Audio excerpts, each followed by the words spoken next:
You can embrace at any moment. You can just press the reset button and you can say, let's go. July 4th, post 2023, June recap. We have half a year left. You have the power to embrace a whole new chapter. What will you do to become your best self? So tell us. Love you've had a stalk of the gram. I have. Well, the bunny, I stayed there on there for a while at the bunny part. But that's another story. So tell us about that. I'm glad the bunny resonated. Well, actually, anyway, let's keep going, all right? Stop thinking about the bunny. Stop. What star sign are you? I'm a Gemini. Obviously. Guys. Split personality. Split personality, exactly. No, so you're a Gemini too then? No, Aries. I know Gemini. You're a Gemini? Yeah, my son's a Gemini. Gemini boys are... Gemini girls and boys are good. Yeah, okay. I was sitting on the lounge and I just had this synchronicity come in from the universe into my head saying, compete this November.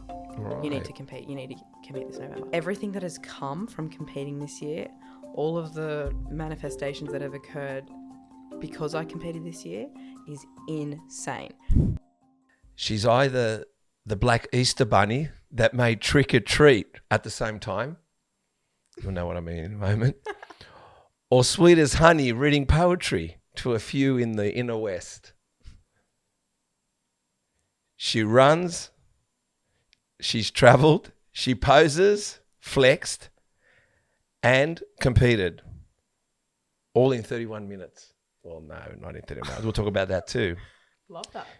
Is this all her many split personalities? Let's find out more and welcome Kaylah Holmes.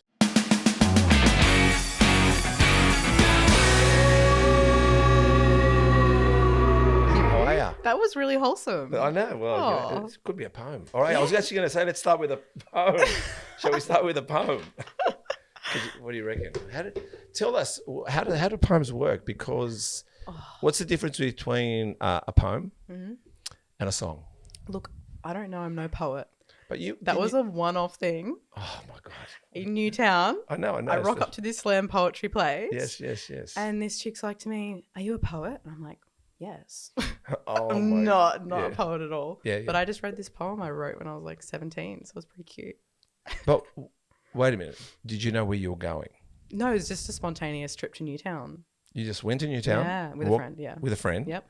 Walking past the cafe, or was the cafe actually happening at the time? Like, were you in that cafe? They were doing poetry, or no? We walked past and it was in the middle of the night. Yeah. You just seemed like at home. So at home. So at home. So at peace. You were there, just sitting there. I think you were in your kind of baggy jeans. Yeah. Wherever you were, you just looked like a hippie from Newtown. Oh, I know. Like you said, split personalities. I can be like homeless hippie and like glam posing. You know. Yeah, talk about homeless hippies. Okay, so let me have a look here.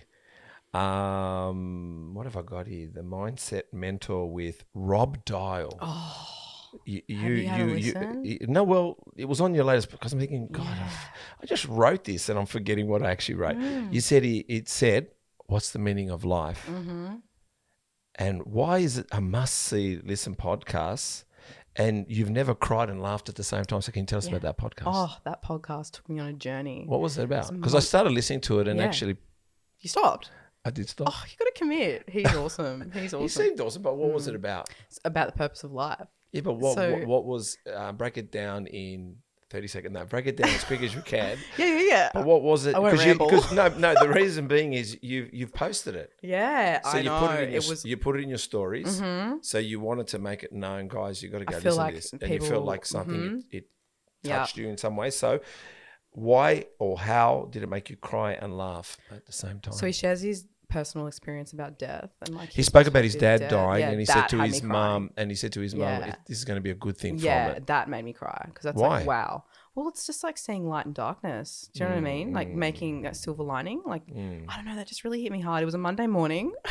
I was on a walk. That's already hitting you hard. I was on a walk from Maroubra to Coogee, like a 2-hour walk. Right. I was like, wow, this is just really hitting home. And then he finishes the episode talking about like, you know, how we're just on this tiny planet, this piece of dirt, in this universe of trillions of stars. And it's like, oh my God. And that made me laugh because it's just like, we are just like, when you think about that stuff. Well, let me tell you something.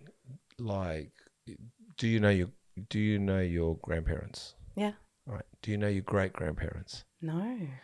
Do you know your great-great-grandparents? Well, exactly not. Well, what I'm saying is, do you know anything they owned is gone? You exactly. don't even own it. Yeah. Others are living in it. Yeah. Others have walked past Crazy, it. hey? That's how life is. Like we think, oh my God, I don't want to offend Kaylah if I say this, but who gives a fuck? We're all going to die and no one's going to remember what I said to Kaylah. It's exactly what he says in that podcast too. Yeah. Like just even how whatever you every day, whatever you buy, whatever you do, however you feel, we always kind of thinking or considering too many people.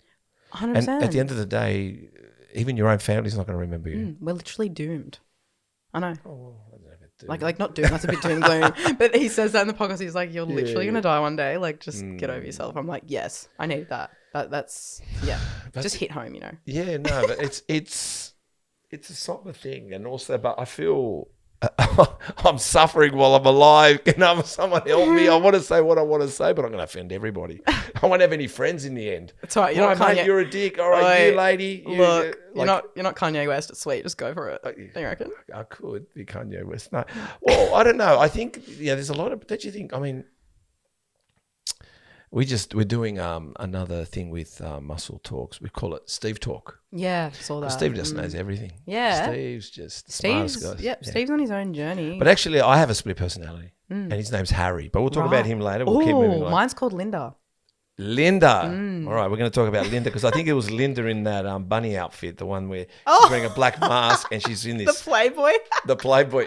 Chris. Oh, hilarious. No, it's a private joke. That's what I mean about split personality. Honestly. Oh, no, I think I saw Lynda. Yeah. Because I got Harry. Harry's. Yeah. Like, all right, so what is your grocery bill like and food choice when it's, when it's prep time? And you mentioned, I saw something there and you said that was $100 and that's ish and it's twice a week, right?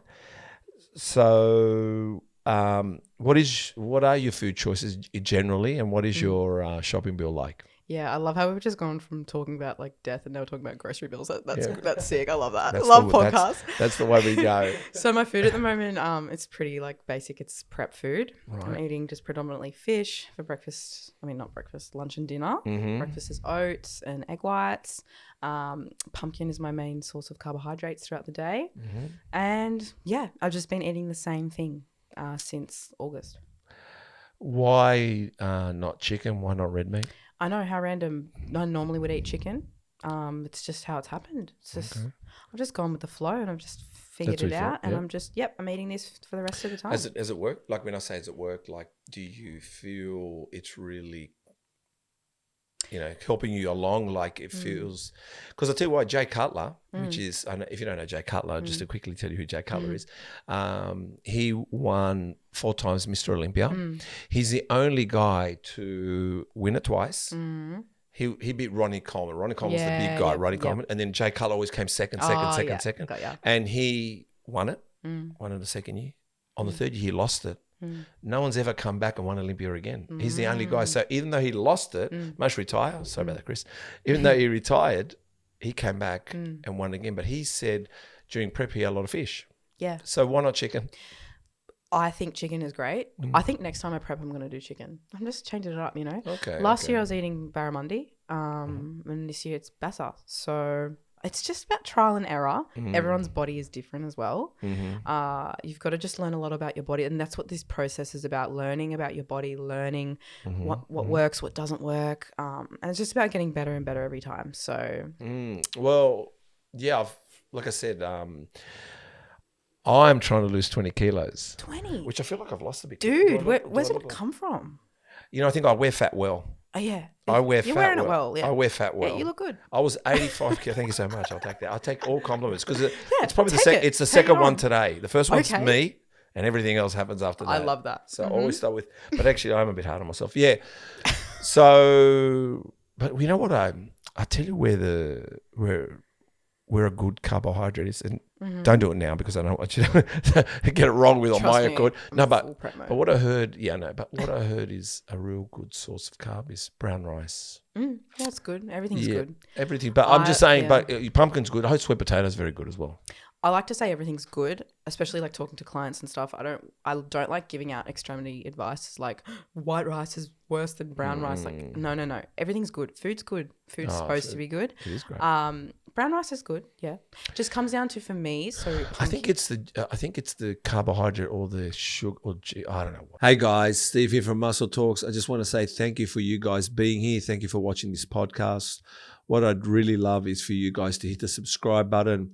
Why hit the subscribe button? It will just allow us to have a bigger reach, allow us to go get a bigger audience, and also bring you the best of the best here.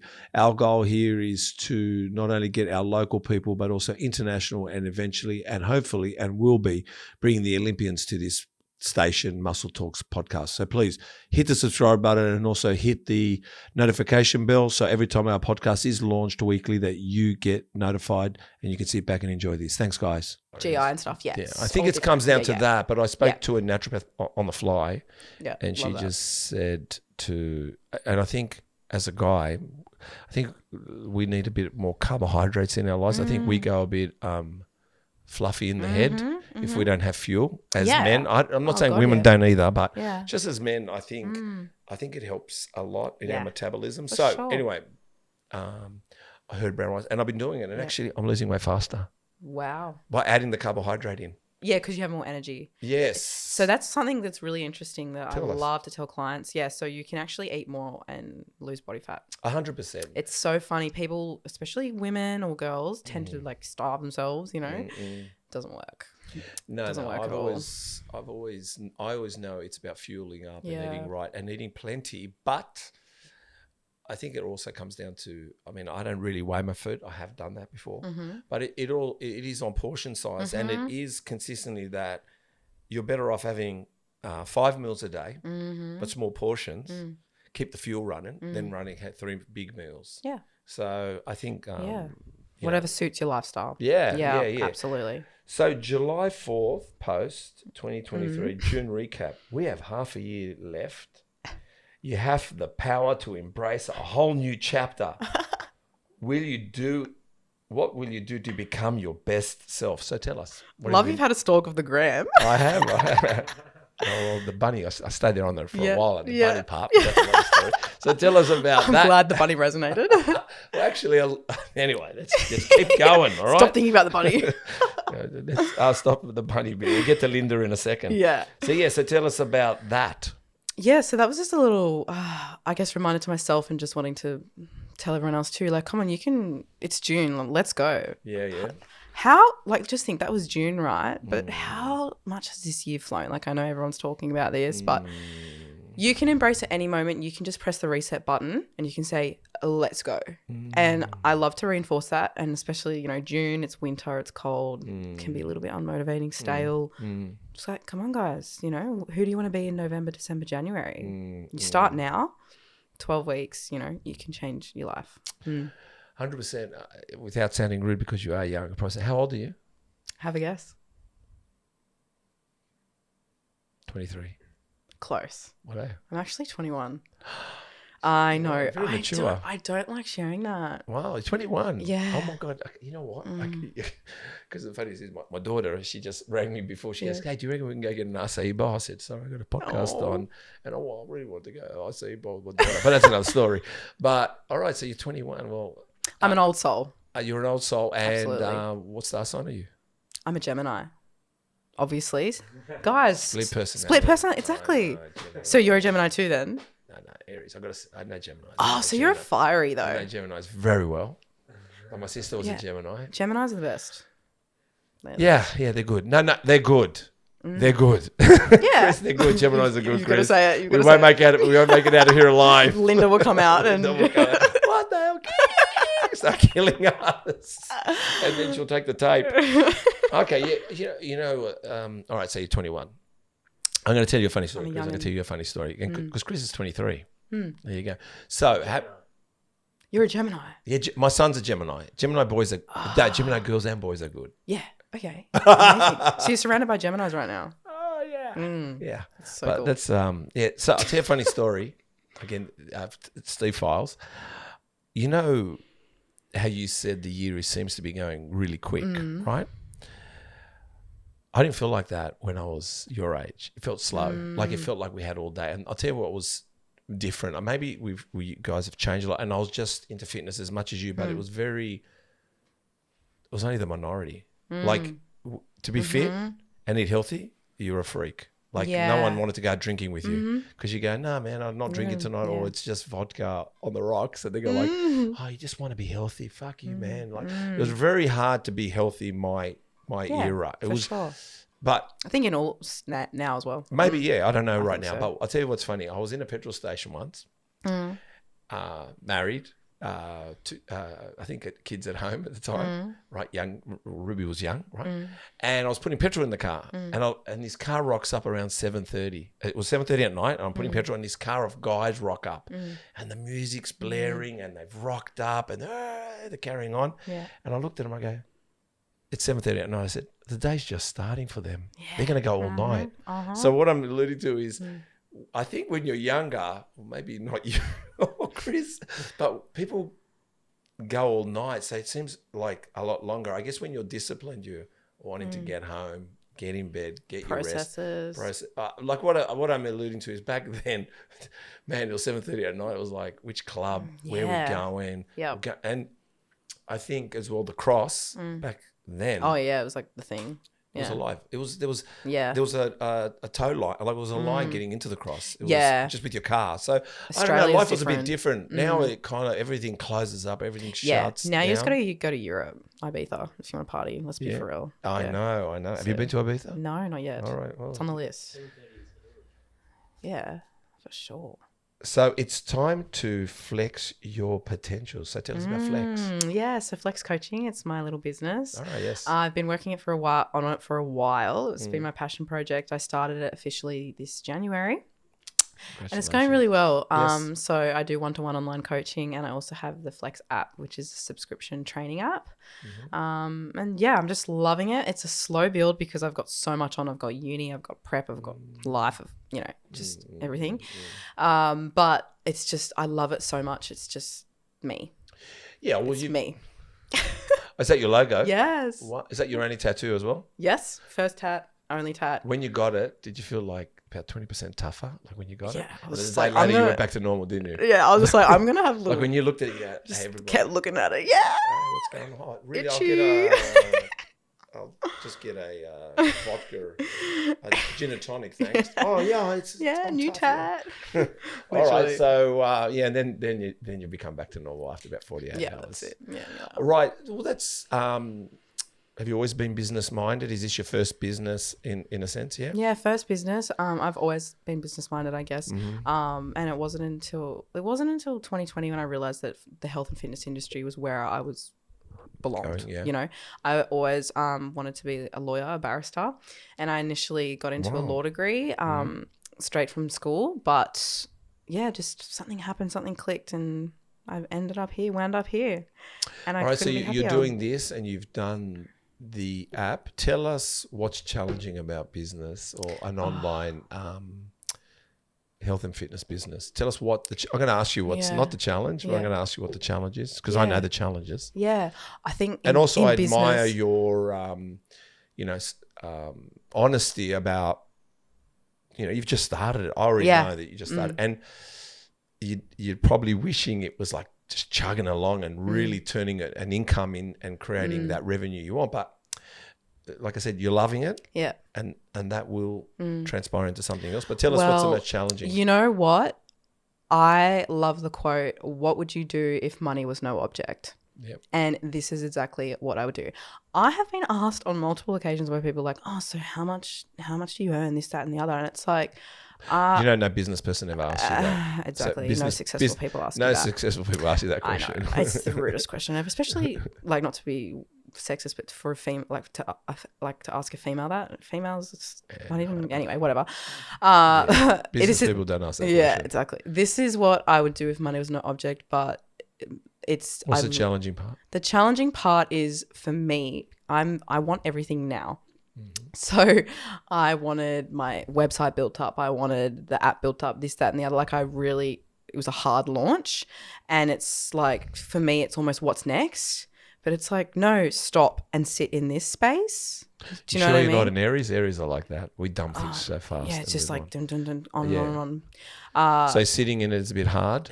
I just want everything now. And then I need to just settle down and go, hey, like actually congratulate your wins. Like this is a big deal, you know. I'm 21 and I've done all this and I'm still doing all this and I'll be doing this for a very, very long time. Just chill, just be in the now. And more challenges will come. Like obviously there's so many other challenges that comes with business, but I think that's the character building part of it, you know. Not everyone's supposed to run a business, but the people who are supposed to, that's life. That's how it is. I just need some space. I just need some space. Space. I just need some space. Well, to give you some answers to that, let's just tell me what's the easiest part of it. Easiest part is or just the most enjoyable, I suppose. Easy, enjoyable. really seeing clients thrive and getting that verbal feedback of, oh my gosh, my life has changed. You've changed my life, or you inspire me, or this, that, and the other. Like actually doing my job, which that's another thing in business. Some people run businesses, but they don't actually do their job. So Yeah, you know, I think a few things. I mean, one, a really good book if you want to read it. It's called The E-Myth. All right, it's an oldie but a goodie. I love an oldie but a goodie. It's it's the business. I think it's the Bible of business. Wow. The E-Myth. I think it stands for entrepreneurial myth. But the E-Myth. The one thing it says, and I'll tell you some of the stats. In your first year, that 90% of businesses fail in the first year. So let's say 1 million businesses are usually created. That's what it writes. And so 900,000 fail. Think about this. The second year, out of those 100,000, 90% of those fail. Wow. After the 5 years of that, 90% of those fail. The secret is you're only as good as your last year. So get to January and give yourself a pat on the back. Yeah. All right. Don't worry about anything else. Just get to January. Don't get to 2025. Don't get to whatever. Just get to January because you don't want to be the 90% that fails. I'm not going to fail. No, but what I'm alluding to is... Look at me. Do I look like I'm going to fail? No. You're a Gemini. Exactly. Lynda's not letting me fail. Linda won't let you. So, Kaylah, that's your name. Right. So, having said that, so yeah, just remember that 90. Yeah, I love that. 90%. And for me, I've been doing business since the age of 30. So I make it each year and that's all I care about. Because and some years are fucked. Some, and I've given up sometimes. When I say I've given up, well, I've tried to get a job and I've realised it's not for you. Well, no one should work with me. I'm not good to work with. You're supposed to work with yourself. I'm not good to work with because they don't want to. I'm hard. I'm not saying I'm hard to get on. When you're business minded, you're hard to get on. Even when you work with employees, they fly at half mast, and you trying to, like, you got to fly at their level, or else they don't like you. So you're flying at, we could do a little bit more here. And the other thing is, what was the other one? You're only in business for two reasons. One, you like hard. And you also like problem solving. Yeah. And that's basically, so in other words, it's true. If you don't like a war, that's because, I'm not saying you embrace war, but that's business. So for me, I can't help but problem solve. It seems like it's part of my life. So I think that's what business is. It's true. And like what we said at the start, like finding light in the darkness, taking every challenge as a lesson. Yeah. I love always, being a student and growing from hardship, taking it. I'll be better after this, You will. But like I said, January, you'll make it to January. We already know that. So you're going to make it to January. But just let you know that understand every year. 100%. Every time you make it, you should... I don't care what drink you pour yourself. I don't care what you do to celebrate, but you should know your date and celebrate your year. Even if it's by yourself, I don't care what you do. You stop and you just say, cheers to me. Cheers to business. I used to every year, my business, I used to go like, okay, good on you. I love that. I'm actually going to have a 1 year party thing for Flex, a Flex party. Yeah. Full deck it out. Why not? Yeah. Just don't break the budget. Like, I mean, I don't know how much you've made. How much have you made? No. No, God. No. So, all right. So what about this? Tell us about this. Because I've seen it somewhere else. What's his 31 minutes? Yeah. 31 min. Yeah, 31 Mins. So it's a new company that's launched, Matt Steinwade. Yeah, I've been watching him. Yeah. He is incredible. So he's one of my mentors. Is he? Right. So they've just launched the 31-minute platform.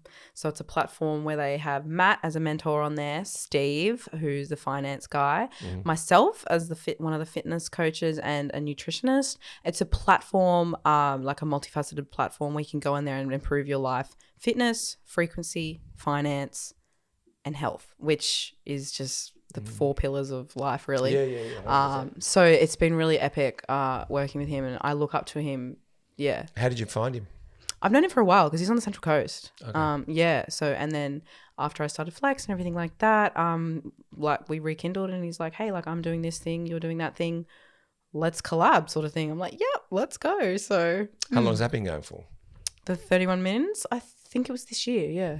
Okay, so there's a lot of things going on. Everyone's This year has been like the best year of my life. I Yeah? have to say. Yeah, I think so.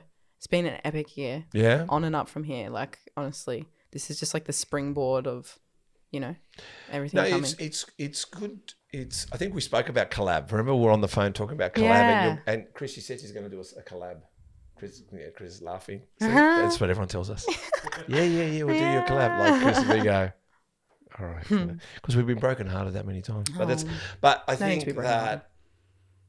that it's really hard to find like-minded business people. Everyone everyone thinks they're a business person, and everyone wants to use the word frivolously entrepreneur. And it's funny that they use entrepreneur even though they're on 50K a year. Like me, if you're an entrepreneur, you're earning 6 figures, if not 7. Yes. So So worth that. And I can't, and I find it hard to say that word myself because there's a level or a belief I think I'd like to be at to call myself entrepreneurial because then I have not just a bit of wisdom, but a lot to offer. So I think I like that. people throw on, maybe I've been throwing it, not with myself, with others around me, but yeah, like I said, if this crew you're with are, like I said, you're gelling and working it out and working collab as well, keep going. Because I've seen him a little bit online. I don't know him personally, but I mean, firstly, he looks amazing for his age. I mean, besides, I'm not saying for his age, he's still very young. He's epic. But he's quite open and he talks.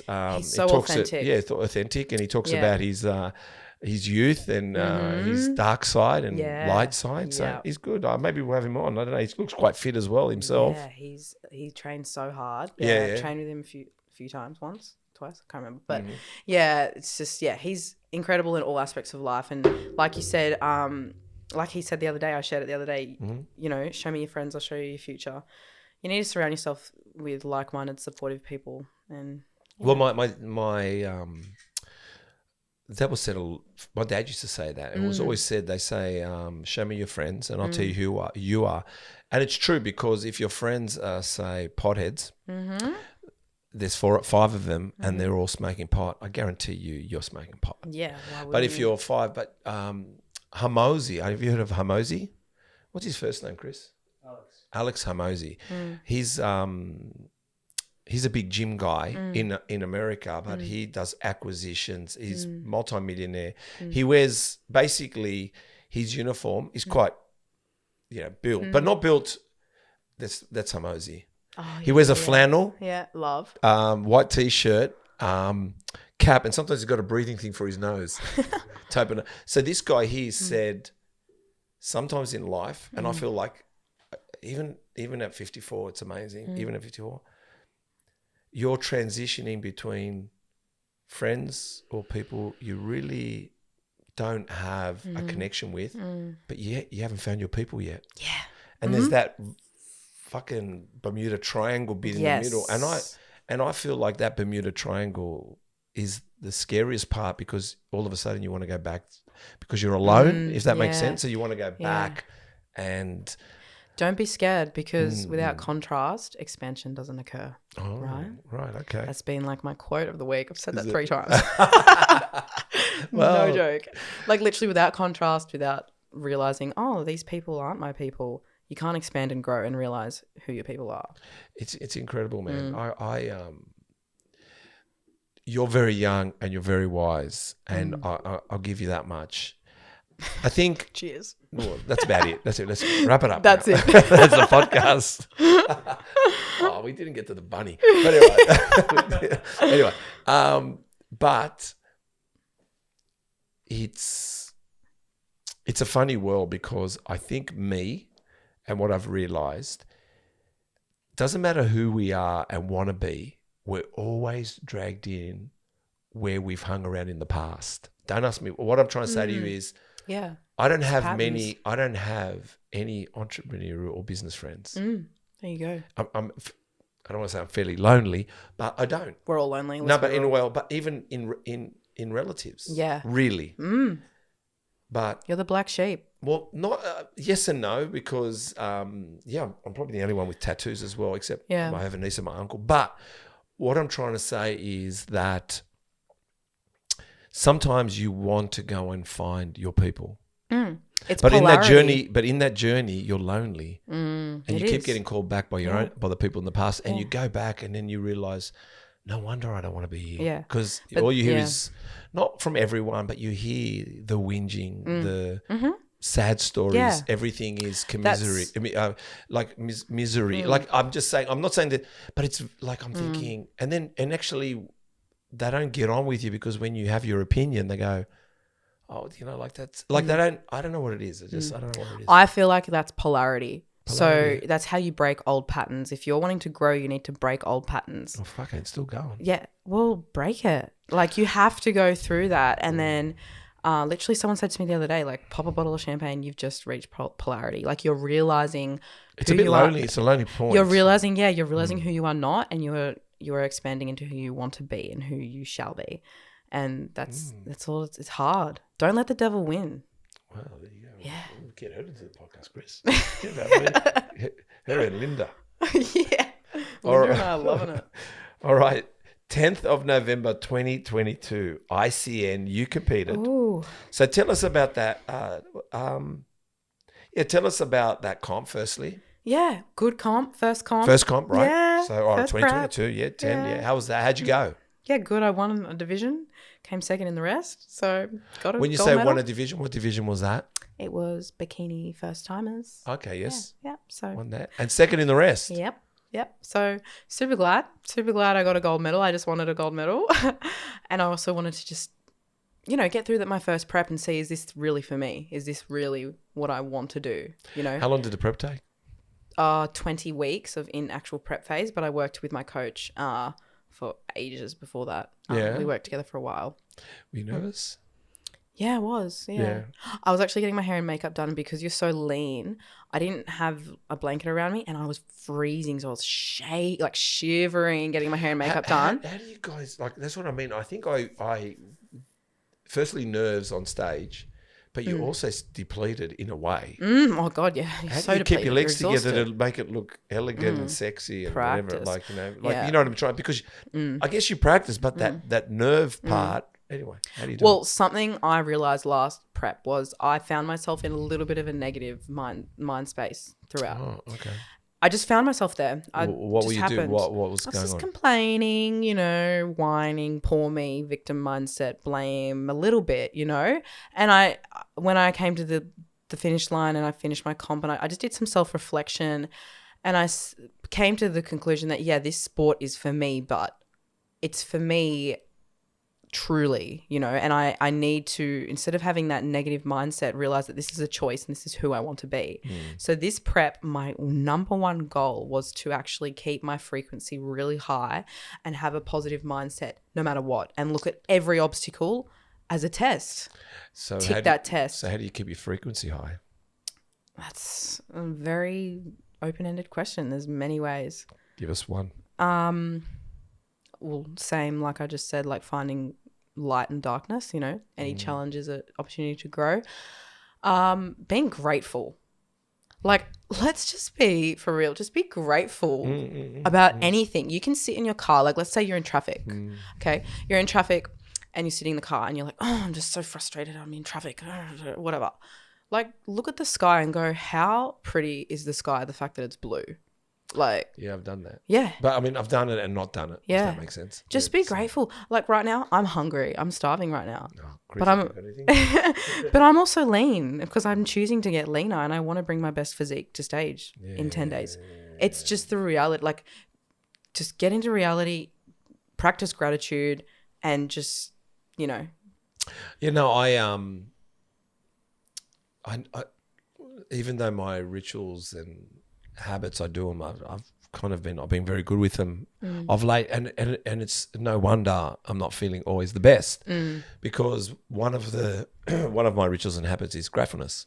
So I get on my hands and knees and I be grateful for the last 24 hours. Yeah. And I always say thank you for the clothes I'm wearing. Yeah. Thank you for the roof over my head. Thank you for the food I just ate yesterday. And thank you for the podcast with Kaylah. Yeah. All these things, but it's kind of hard work because your brain is like saying, yeah, right. And when we talk about split personalities, It's Lynda coming out. well, it's funny because when you said about traffic, sometimes I'll go like, oh, what the fuck is that person doing with that car? And then I go, Yeah. calm down, Harry. I went, oh, all right.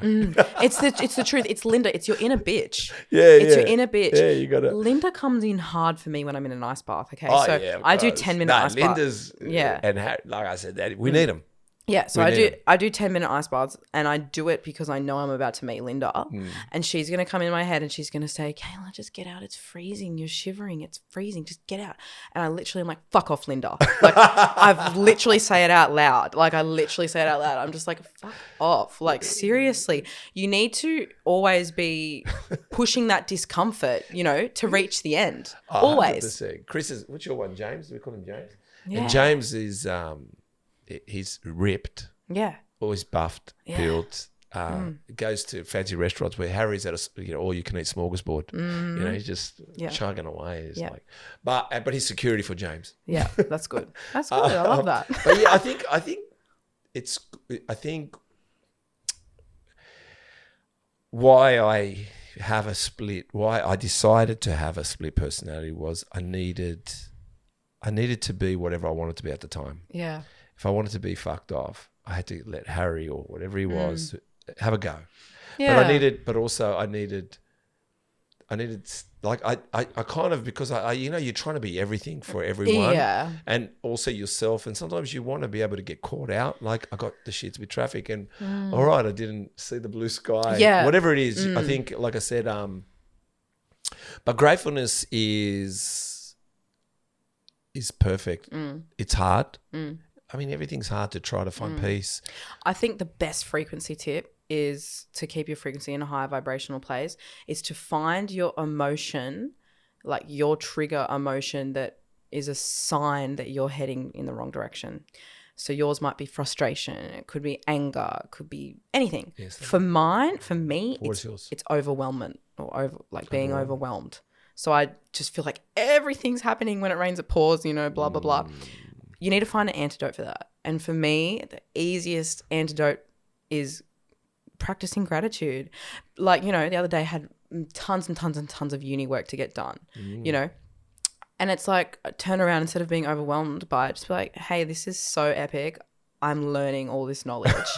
Like, go me. Was that Kaylah talking to Lynda? Yeah, that was Kaylah saying to Lynda. What was Lynda saying? Linda's saying like, Yeah, right. oh my God, you're never going to get this done.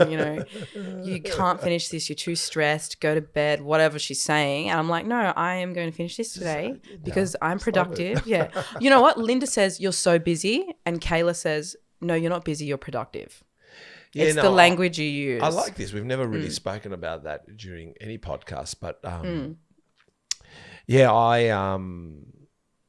sometimes you need Lynda, sometimes I need Harry, Yeah. and sometimes you need James. But I and I think that's how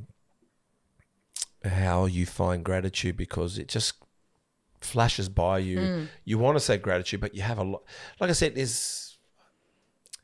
I think we trigger towards the negative. I don't know, in this world around us, everybody. I mean, Yeah, because we want to be the victim.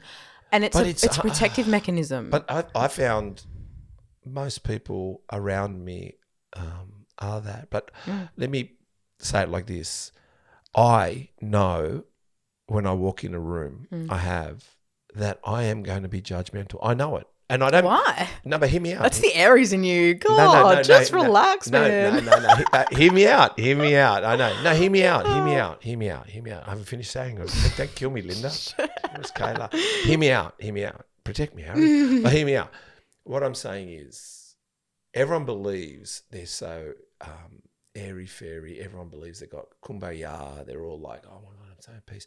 But when you go into a place, and let me say, all right, I'll pretend I'm like, you walk in and you see a bunch of guys in the corner there, and they're acting like a bit, how you going, whatever, lunatics. The first thing you think, like, not you, not little, but you might go, bloody losers, like whatever. But if you stop and said, good on them. Yeah. They're having a fucking good time. Yeah. What I'm saying is, I too will say losers, but I catch myself and I said, who the fuck are you, Steve? Yeah, good. Like, good on you guys. See, that's what I'm saying is we let that go too long. I try what I'm saying, when I walk in that room and I see them carrying on, I go like, yeah. And then I go, no, fucking, I don't have to go up and tell them this. I get good on them, man. Oh, they've got mates. There's mates there. They're drinking and they're not causing any trouble. Yeah. Why am I judging them? Why am I thinking losers? They trigger you. But what I'm saying to you, it's wonderful. But what I mean is, we're so easy to just go with that narrative. Yeah. I like knowing that I'm real. That when I walk into a situation, race, creed, sexuality, we're all looking and wondering that person because they look different to us or not the same. But I like it when I just go at peace and I think they're beautiful.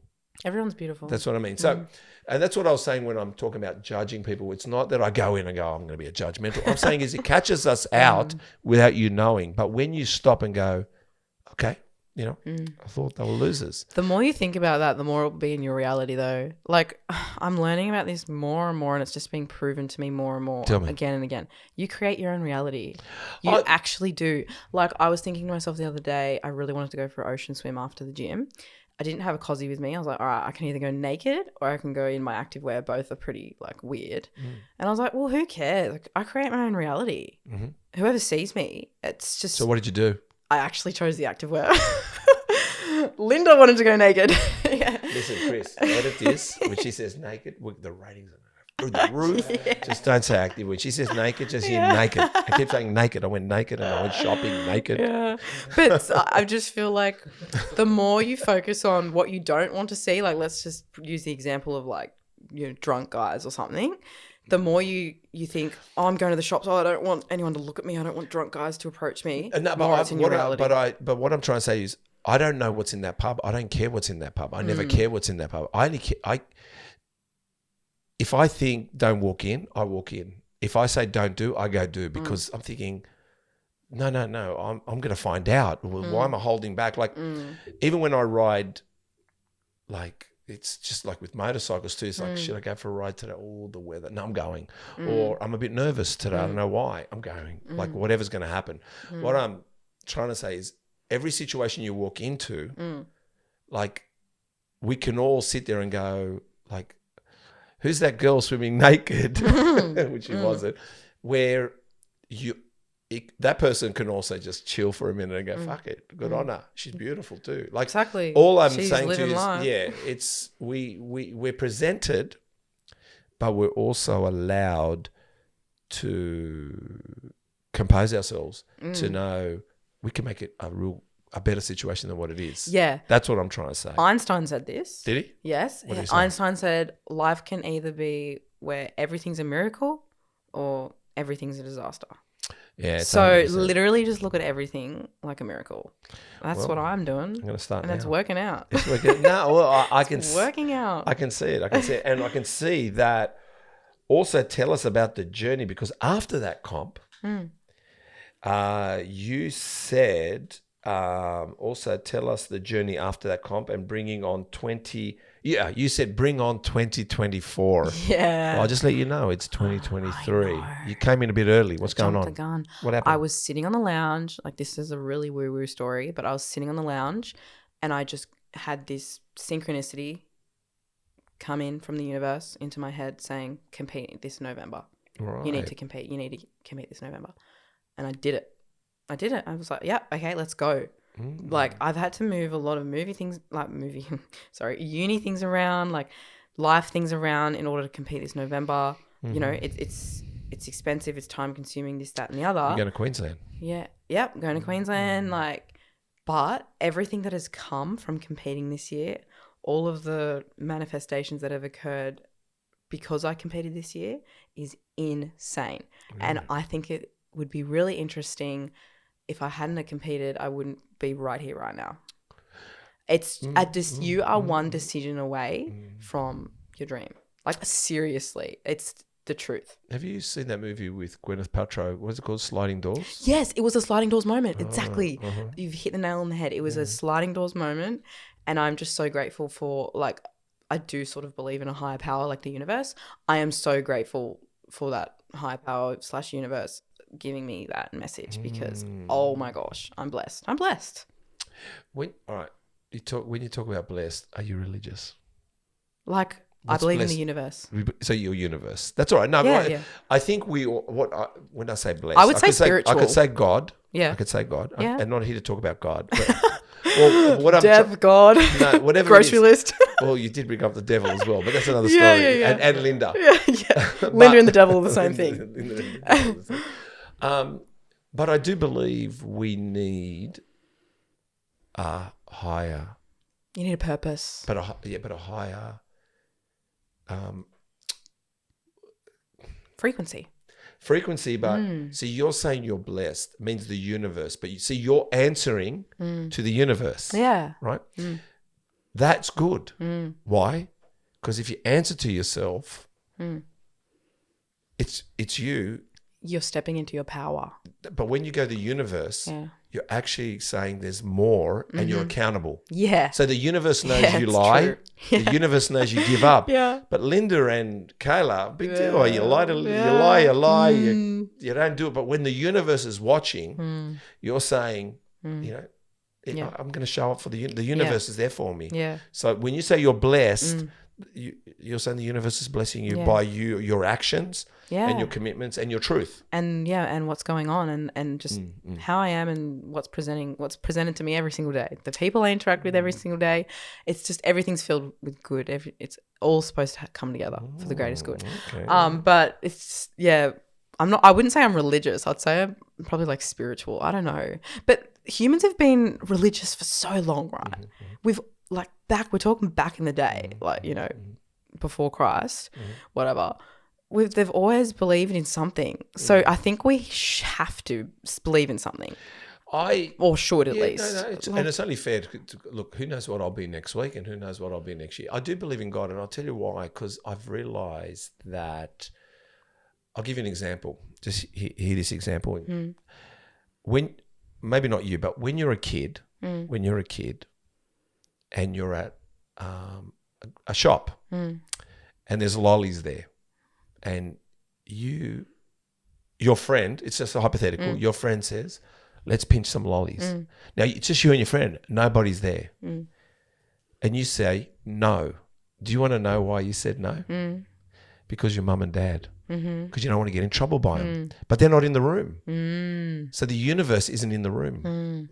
Nor is God. So whatever you do, you're doing it because there's a higher power that's telling you don't do it. So the reason you didn't steal the lollies wasn't because you could, because your parents aren't seeing it. Yeah, no one's seeing it. But no one understands that having a higher purpose gives you power to make good decisions, because on your own, you can fluff them. Yeah. So that's what I was saying. Like, the reason you didn't as a kid steal the lollies, even though your friend persuaded you, is predominantly you might get in trouble with your parents, but they're not there. Yeah. But just that's what they distilled in you. Yeah. So in other words, you having, as you call it, the universe being spiritual, it's going to pay you dividends. Yeah. Why? Because you can kid yourself, but the universe you can't, because it knows you stole those lollies.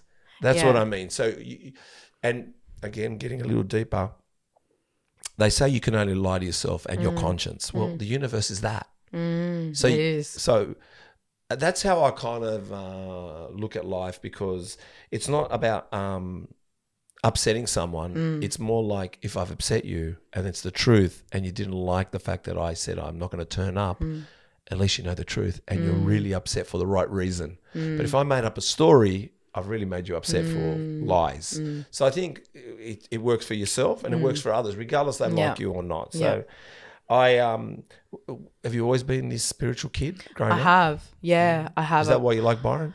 Yeah, I was always drawn to Byron. Actually, you know what? Let's talk about this. Brunswick heads I like better. Do you like Yeah, Bruns is nice. Bruns is nice. I have friends in Bruns as well. So when I went to Byron for the first time when I was 14, and I was there for a day, just a day trip with my friend and her mum, and I decided to go on Facebook, and I only just got Facebook like 3 years before that or something. I don't know how, it's pretty young. And I changed on Facebook from living from the Central Coast to living in Byron Bay. I did. I was in year 8 at the time and I did that. I don't know why. I went to school. Everyone's like, why do you have lives in Byron Bay on your Facebook? And I was like, I don't know. Never changed it. When I was 17 or 16, like a couple of years later, I was selling my surf ski to some lady and she was like, oh, it says you live in Byron Bay on Facebook. And I was like, oh, that's right. I still have that on my Facebook. How weird am I? And I was like, no, I don't live in Byron Bay. I've never lived in Byron Bay in my life. That's bizarre. I forgot about it again. I've just left it. What happened when I was 19? I ended up living in Byron Bay. And then you wrote on your Facebook, I live in the Central Coast. So no one finds you. So when we're talking about like the universe and all this stuff, I believe I manifested that very subconsciously from a very young age. I somehow knew I was going to live in Byron Bay. And it's not that I moved there. And I met my partner at the time and he moved me up there. And I was up there during COVID and it was the best. And I just thinking about that and thinking about back that on like to that fact, I'm like, why did that happen? That's bizarre. You just I can't explain that. I've done some other things too. And I just think, why did I do that? Even deciding to compete this year, why? I think it's a high power. Definitely a high power. And it seems like, you are. I can also see just by your eyes and your mannerisms, you are quite spiritual. You are one that really wants to connect. Yeah. And I think connection is very important to you. And I think you're also very deep. You do go inside your soul and your head to want to give out what you feel and how. For sure. Yeah, I can see that. I'm psychic. Was that ick or O? Psychic. Oh. Reading cards. Do you read cards? Yes. Oh my God, who doesn't read cards? Do you? No. Oh. Oh, no. Look, that psychic is. They're Do you not believe in them? Here we go. God, that's so funny. I've had funny stories in my life. I remember. I mean, I'll tell you what. I remember going to. Well, look, everyone's a psychic. Everyone's a guru. Yeah. Everyone's everything. I don't know why. We're all psychic. Yeah, but the thing is, I don't know if I've met. I'll tell you what it is. The biggest thing that gets me is contradiction.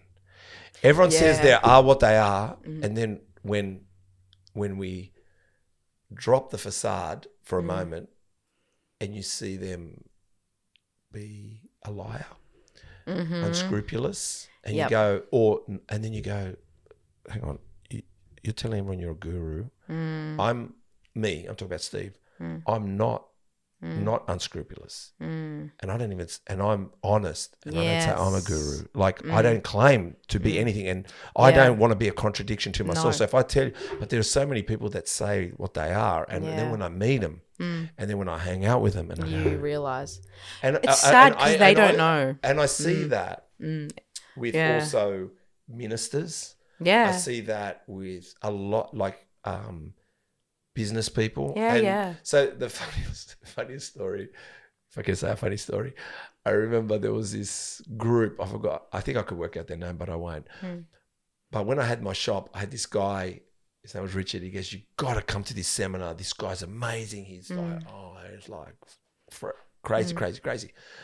And I said, I'm always out for personal development. So I turn up with my wife then, Giselle, and she's loving it, and I'm like, all right, it seems all right. I don't know. And then they goes, look, there's a Surrey Hills, this warehouse, you got to turn up. Everyone's like, whatever, kumbaya going on in there. So I go, we'll go. And I sat there and I just was watching this guy carry on up on stage and his wife is stroking his ego like there's no tomorrow. Oh, yeah. And then I saw him speak to a few people in the room so harshly and rudely, and they all accepted. And I looked around and went, who is this guy to speak so rudely? Yeah. And as well to children. Anyway, they took us to separate rooms. And they're asking me to join some kind of group. Oh. And they're saying to me, look, if you join the group, blah, blah, blah, blah, blah. And they said, and it's only this amount a month. And I said, money. no, whatever it was. And I said, I go, yeah, look, let me think about it. And this is what they said to me. They go, look, I think, because my wife's in another room. They go, it seems like your wife's very, excited, and she seems like she wants to join. And I said, join? Mate, she's signing the checks right now. She just paid you guys. And the funny thing is, when we walked out, she goes, guess what, I joined. I said, yeah, of course you joined. Yeah. So, like I said, when I say spiritual, I am a little, you know what, anyone can sell anything to me as long as I see them in their real world. Exactly. That's why I place authenticity at a really high value. Good, yeah. And I think authenticity is an energy. Yes. And I think if you're a little bit energy sensitive, which I just think being psychic is just being really energy sensitive. Yeah, I'm energy sensitive. Yeah, you're psychic. We're all psychic. You can see if someone's really authentic. You can see, and you just click with that person. You're like, wow, that person just filled me up. This, I like that. I like that. that. Some people you just filled me up. Yeah, see? Yeah. I like to look at some people are vampires and some people are sunflowers. Okay. So those people that just want to suck the life out of you? They're vampires.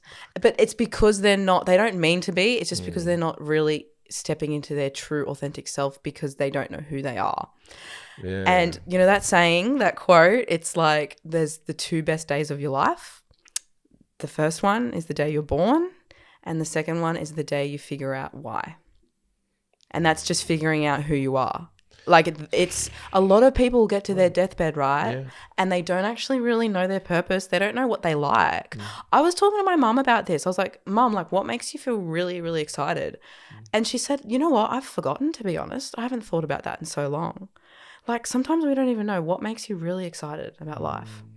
Someone wrote a book. I don't know who the author is, and I heard it recently. And I think it was Hermosi again or something. And he said, someone wrote, maybe it wasn't Hermosi, said someone wrote a book, the 5 things you wish you'd done. It's the deathbed 5 things you wish you had done. So the people dying and they've asked them all. Is it where they interviewed the people on their deathbed and the 5 regrets of the dying? Yes. And they all said they wish they did what they wanted to do, not what everyone else wanted to do. Yes. They regret working so much and not doing what they really wanted. Yeah, there's all these regrets. How do we do that? What I'm asking is, with everything going on in this world, being realistic. I think it's hard. Yeah. I think it's hard. I think you need to be really honest with yourself. Another thing I've heard someone say, which scares the crap out of me, ask your mum or someone really close to you, your partner, your brother, your sister, what do you think of me? Honestly. Ask them, honestly, what do you think of me? And hear them out. And they might say, look, you're an amazing person, this, that, and the other. And they might actually tell you, but sometimes you question what I do and, it's not really nice. Obviously, external opinions don't matter. I think it does come down to a bit of self-discovery. You need to soul-searching, I don't know, meditate if you want, whatever. But I think it's a hard process to figure out who you are. And I think you need to figure out what makes you happy, and then that sort of puts you in the direction of the next piece, the next piece, the next piece. What makes me happy? What makes me really excited? This makes me excited. Okay, I'm going to do more of this, and then just doors will open. That's what I've been doing for a while, and it's working out. So, well, I can tell by your energy, but yeah, you know what? When I say it's rare. It is. I don't know if it's about. I think you've obviously got a lot of love around you. I'm assuming. Am I wrong in saying that? Again, blessed. Yeah. So blessed with that. When you got good love around you, and I think that's what I found. The problem is that I believe there's, I'm not going to, not miserable people. Like what I mean is with misery, people, they want to hear what you got to say, but only when they finish talking. And when you get a chance, they think that's enough and they come back in again. I've never met any, like, that's what I'm saying. When you got love and support, again, my ex-wife, and 22 years, she's a lovely girl. There's no qualms. But I remember once she said to me, and only now do I have an answer to that. I never had an answer at the time. She used to say to me, why do you need me, her, to tell you you're doing a good job? Why not just say it to yourself? And I used to go, this is what I said. I said, but I do. But why can't I have the extra? Like, why? And she asked me, and she didn't know how to answer that, but she didn't want to give it. Then I realized this. So I say to people, if you can tell me what I'm not doing well, then you should tell me what I'm doing well. Yeah. And if you're not telling me what I'm not doing well, I don't give a fuck what you tell me what I'm not doing well. So in other words, I've chosen, you're going to give me your opinion? I think Chris was once in a meeting and I said to the guy, I don't even need to hear anything I'm fucking not doing. You just tell me what I'm doing good. And he was like, I said, no, tell me in this meeting what the fuck I'm doing good. Yeah. I don't need to hear what I'm not doing. And the meeting went quiet. Yeah. Because that's what they don't want to share. So in other words, everyone wants to go at you and say what you're not doing, what you're not doing. I said, okay, now tell me what I'm doing good. And they go, they start stuttering. So I found that when you find people around you that just boost you, you just fly. Sometimes it's only like two people too. Yeah. Like we said before, it can be lonely. I'm still waiting for the two. And you've got to have your boundaries, you know. And I think, like you're saying about having love around you, you have to have love within to have love around.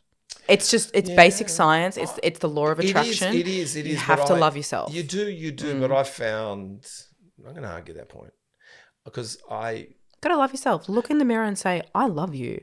I said that and then I look around and I go, there's no one here. Yeah. I don't know what it is. I just feel that maybe, like I said, I feel the Harmozy bit. Just when you're trying to leave the group that's not working and you're trying to find the group that works, there's a void of quietness and it is a void. There's a little bit of quietness. And that's scary. It is. It's scary, but it's lonely. All good things are scary. Mate, you're good. We're going to have to hang out more. You can be Just bouncing off each other. My BFF. I haven't got a bestie for a while. Oh, God, I love it. Chris. Have you? So, obviously you haven't competed prior. The ICM was what I'm writing. Okay. Well, there you go. Let's keep going. We've got some questions here, by the way. Woohoo. Well, I just said, tell us about you.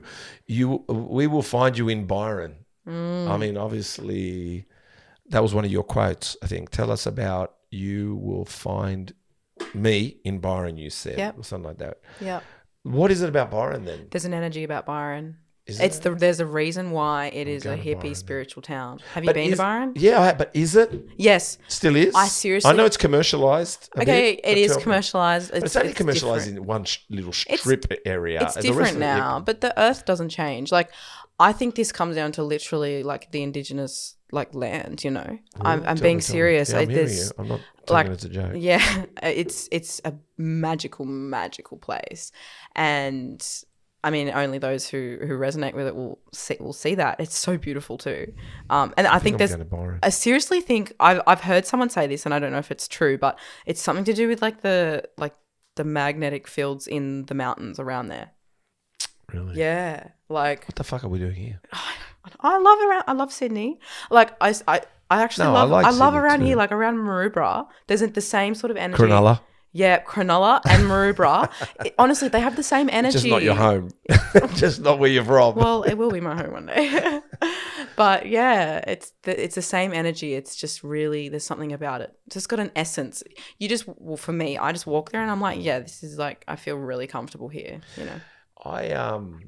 It's something. So I've incorporated recently. So I do my rituals and habits. I'll tell you what they are, which I still need to. I've kind of got off the wagon a bit, but we're getting back there. I usually kneel down where I got this big window and the sun rays come in. Love that. So I just lean on my couch, just put my head down, put my dogs outside because they don't stop licking me and they don't want to play. And I'm thinking, no, I'm trying to do my gratefuls. And I go through my gratefuls, everything, like the last 24 hours. That's why I say if I do it every day, I just have to do 24 hours. I don't have to think about 2022. No. Just the 24 hours, 24 hours, 24. So thank you for the hamburger or thank you for the grilled chicken or thank you for Kaylah. Thank you, Chris, put that post. I'll just go and find anything. Like I just go looking. Yeah. And I always say thank you for the sun's rays and the earth's core, and I visualize it ripping into me. That's and powerful. And thank you for the covenant over me, because I think I've got a protective force field. You do. So it's your energetic force field. But what I've incorporated, Chris, just to let you know, I have been taking some cold showers, by the way, but it is, again... There you go. I bagged the fuck out of everyone with the cold showers, the rid-offs. But wait a minute, I've been doing it. But what I've incorporated, again, fucking win-off. What I've incorporated is the diaphragm breathing. Yeah. But as soon as I do a cold shower in the shower, it sounds like I'm going to have a heart attack. Oh, yeah. But and it's good. last and not least, and something you said, because I heard it on socials, I've decided once I go for my walk, I take my shoes off and I walk on the grass. Ground. And I've heard, and it's true, like there's so much out there. So the electromagnetic field's going into your feet and yeah, stuff. so I'm trying everything. Proper stuff. Because I feel at the moment the way the world seems, and I guess it's how we see it, but how I'm seeing it maybe, just bashing me around a bit. So I'm really like... Well, yeah, you know what's miraculous? What?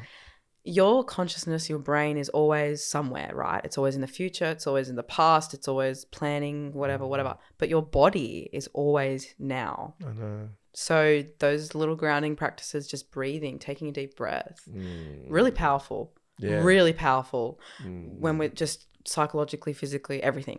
Well, like I said, the diaphragm breathing, what it does, and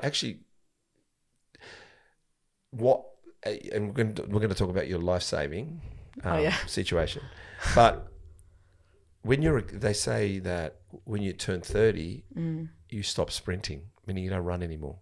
So the deep breathing gets you back to that heart rate of out of breath. So it's funny, when I'm doing the deep breathing, I actually get a head spin. I'm going to faint. Like I finish it, I hold on to the walls. It does. It's like a high. It is a high. Yeah. So anyway, but if you listen to some of the podcasts, I've bagged the fuck out of everyone that does it anyway. It's interesting. But we're not going to bag me. We're going to bag, or else Harry's going to get involved. All right. Where are we? Oh, you travelled a bit. Yeah, you've been to Bali as well. Where have you been around the world? Bali's like my second home. I used to go to Bali every year with mum from the age of 13. I'm heading back there in a few weeks. I'm heading to Vietnam the day after my comp. What does everyone go to Vietnam for? I'm actually going there for uni. So I'm going to swim coach over there, which will be really exciting.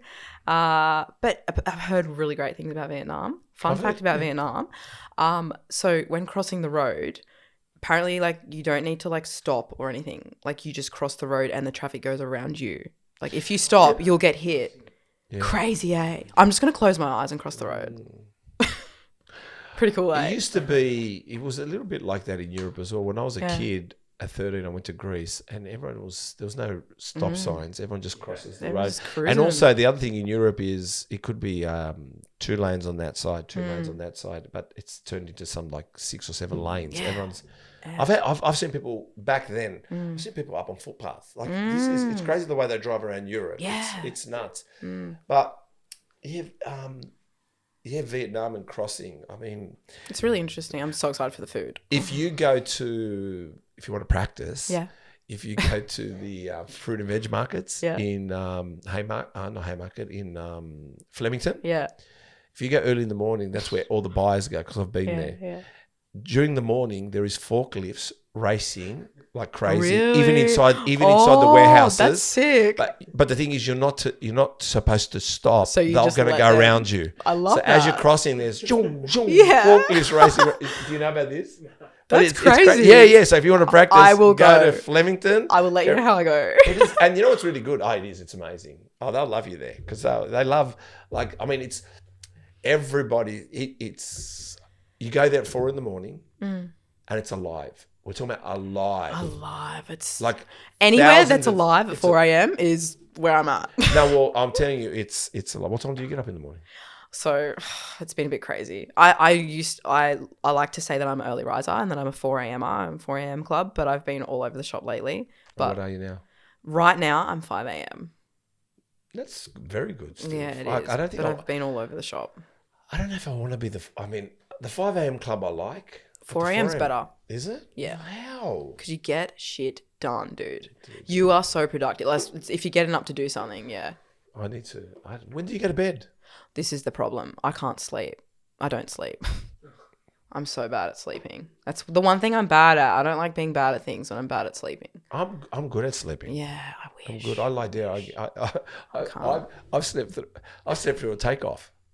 Oh. When we were around Europe with my mates, Yeah. everyone kept sitting at the window, and I said, "Guys, man, let me have the window." Yeah. I go, I don't know where we were in Europe, and they said, "Cool," and I sat there, at the window. And then all I know is I felt some turbulence. And I went, Yeah. have we taken off yet? They go, mate, we've been flying for 2 hours. What? Yeah, so I Jeez. said, what a waste that That was. is goals. So you're studying, because I thought you studied, Yeah. Bachelor of Secondary Health and Physical Education Yep. with Exercise and Sports Science. Yes. Tell us more. And tell us about So- your education, because you said you wanted to be a lawyer. Yeah. So I initially got into my law degree, and then before I started, like a week before uni started, I just got that weird feeling in my gut that I just wanted to get into health and fitness, and I'm so, again, blessed that happened. So then I switched up my degree, and I was like, you know what, like health and physical education, that's pretty cool. It's a cruisy degree. Let's go. Loved it. I mean, it obviously had its challenges. Like at one point I'm like, I'm dropping out, but I pushed through and I'm loving it at the moment. And I wanted to pick up exercise and sports science. So I've picked up exercise and sports science electives with the intention of also getting an exercise and sports science degree. But right now I'm reconsidering that because I don't know if I want to study for another 2 years, because that means I'll be there for 6 years. So Do you like studying? I love studying, but I'm learning more and more about, self-development. I want to really delve into that rather than a degree. I already have a degree. Like, I'll have the Bachelor's of Health and Physical Education, and I can always go back. I can go to uni when I'm 40 if I want, no biggie. So I was planning on, I picked up exercise and sports science electives, which I've loved because I've learned heaps. It's helped with flex and everything. But I don't know if I'll pick up the full degree. I've had a bit of a mindset shift on that because I'm ready to start life. Studying is hard. Yeah, I've never been. I did 2 years of good study in my whole time. Yeah. And the only reason I did well, and it's a rule that I run, I run it with my kids and everyone, is because I sat at the front of the class. I found that when I sat at the front of the class, even though I really didn't want to be there, I think my body making me sit there made me process the content, information, and do well with it. When I shifted going towards the back of the class is where everything went wrong. And even in life now, if I go to a yoga class, I go to the front. Good. Even if I go to a seminar or anything, I sit at the front. Like I just have to. Why? I think I'm going to be daydreaming, or they don't take me seriously. Yeah, so I try to get to the front so they Always take me be the seriously. front. So Be the front seat bandit. yeah, Don't be the back seat is there bandit. such a thing? Yeah. Front seat bandit? I'm a front seat bandit. But is for that such a sure. saying, or did you just make that up? I'm just that annoying chick in class that answers all the questions and, Do you? No, not really. A little bit. Depends. See, all right, here we go. This is where I found out yesterday when we spoke. So you're quite sporty, Yeah. athletic, I think, and you've represented you've represented the Royal Life Saving Federation of Australia, and you are a world champion. Yes. And a Commonwealth champion when you went to England. Yep. Tell us more. Yeah. So from the age of, when did I start swimming? Were you 13? this young blonde girl that skipped around a lot? Did you like skipping? Were you a really happy kid? I'm not naturally blonde. What are you? Can you see my roots? Yeah, I mean they're dark black. I'm brunette. I'm a brunette. Are you Yeah, brunette? brunette. Yes, I Wow, am. I might okay. go back to brunette later. I'll see what life I throws see at me. this skipperoo kid Yeah. growing up. So go on. A little bit. I mean, I was naturally really talented at swimming, like randomly. You know, when I was 8 at my first swimming carnival, I smashed everyone. And I wasn't even in squad. I didn't even know if I could swim a full 50-meter lap, but I could. And my parents were like, geez, okay, let's put her into swim club. Anyway, that's where it all started. I was just naturally really good at it. From the age of like 14, 15, I was like, okay, I'm actually going to take this seriously because I was, you know, medaling at state, this, that, and the other. And then it sort of leaded me into the path of surf lifesaving. So I was doing Iron Women's and stuff like that as well. And the swim was always my forte. I wasn't really that good at board and ski and running, but swimming, I was just It's a bit like a triathlon, isn't it? Yeah. I was just, the swim was my thing. Swimming was always my thing. So what happened though is lifesaving actually has pool events. Like they have swimming events. And I was getting a little bit bored with swimming, you know, Australia, like just swimming.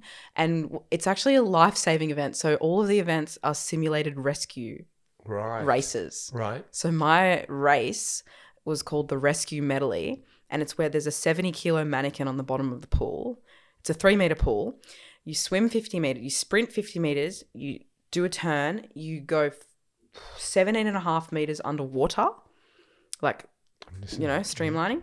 Pick up the 70-kilo mannequin and drag it back one-handed, like you're rescuing a person. Yeah. So it got me into free diving and all these other avenues as well, because it was really like learning about holding my breath, this, that, and the other. And that's what Royal Lifesaving is. And so it's actually a sport. Like no one really knows about it, but I was using my swimming background, you know, for this lifesaving, and I ended up getting world champion. It's a thing in Europe. The Germans love it. And yeah, I ended up getting world champ, Commonwealth champ at Leeds in England. And yeah, I was just loving it. And then COVID happened. So yeah, and again, the path changed. Doors closed, but doors opened. So it really put everything into perspective. Like I do have a passion for like helping, like it's not just the passion of competitiveness, but also the life-saving aspect, you know. It ties in with, you know, me going to Vietnam this year even, and swim coaching. Drowning is the leading cause of death in Vietnam. Really? Yeah. So to think about this greater good sense brings me so much joy. So if it's the leading cause of death, what does that mean? Like, I understand death, but what I'm saying is, what, at beaches, in pools, lakes and stuff, in lakes, they just can't swim, and they drown. They don't know how to swim. Even in New South Wales, you know, New South Wales is the worst state for drowning. Yeah, like just backyard no one told me drownings to and swim, stuff. but I can swim. But no one told me. It's weird. I think I forget the exact name of it, but I think it's silent drowning or. Are we just getting lazier that everyone's I would say to my kids, hey, come on, we're going to the beach there. And they go, no, we don't want to go. And I go, the beach. Yeah. When I was a kid, I was like, the beach. I suppose we didn't have all the electronics, but that's what I'm asking, is it I think what's going on? I think it's lack of education, and you know, you think you can swim until you're out in the water and you're really fatigued. Yes, and you start climbing the ladder, and then you start panicking, and then all of a sudden you're drowning. It can happen to anyone who thinks they can swim and they can't. I think that it's probably happened before, has it? No, but just now that you're telling me, I would. So easy. I would. And kids, because you're like you said, it's not about just because you know how to swim, but how far can you swim? How long can you swim? Fatigue how strong are you at swimming? And are you good at wading water? Are you good to stay calm? So I guess all that, maybe I can swim 50 meters. What happens after 50 meters? And you know what? It's a simple thing. Like if someone's out in the ocean and then they start getting fatigued, but they're so far out, they start to panic. Simple tip, float on your back for a bit, catch your breath, relax. Do you know what I mean? Some people don't know that. Then that's when they start climbing the ladder and they start freaking out, swallowing water, this, that, and the other. And it's unfortunately, So I think, it's just lack of education. Right, so I think Australia, I think in Australia, we're pretty good. I think in other countries, it's a lot worse. But again, it's an expense as well. Swim lessons are so expensive. like learn to swim is so expensive. They need to find some sort of government subsidy and all this stuff, you know. Why is it so expensive? Again, I don't know, government. I don't know. Who even knows? But yeah, anyway, so yeah, that was my journey with lifesaving, and yeah, it's definitely a passion of mine, and I still do lifeguard every now and then for the council at home. Yeah. So you go there and you wear your yellow? It's red. Oh, is it? Yeah. Is it red and yellow? Yeah, it's not red. yellow and red. It's red and white. What's that? Is that local council? Yeah, it's for the council. Yeah. But what about the other ones? The volunteer. Yellow, yeah. I volunteers. used to be volunteer lifeguard, and now I'm a paid lifeguard. You're a paid lifeguard. I'm a professional lifeguard. Can you be on Baywatch maybe one day? Funnily enough, this guy that sees me all the time, he's so lovely. He calls me CJ. I'm like, yeah, you keep dreaming. Oh, wasn't that from Baywatch? That's the right. blonde, the hot blonde. What's her name? Pamela Anderson, the queen. Oh, of course she was. See? Well, there you She's go. You're beautiful. the queen. Yeah, look, I can just channeling my inner Pamela. CJ, let's continue. So tell us about growing up, family aspirations. Yeah, so grew up with What a did you want single to be mum. when you were like 8, 7? But A pop star. You want to be a pop star. So, Yeah, okay. I wanted so to be tell us, Hannah Montana. Single mum? Yeah, single mum. My parents divorced when I was 9. Siblings? 0. Okay. Yeah, I'm an only child, so mum and I are besties.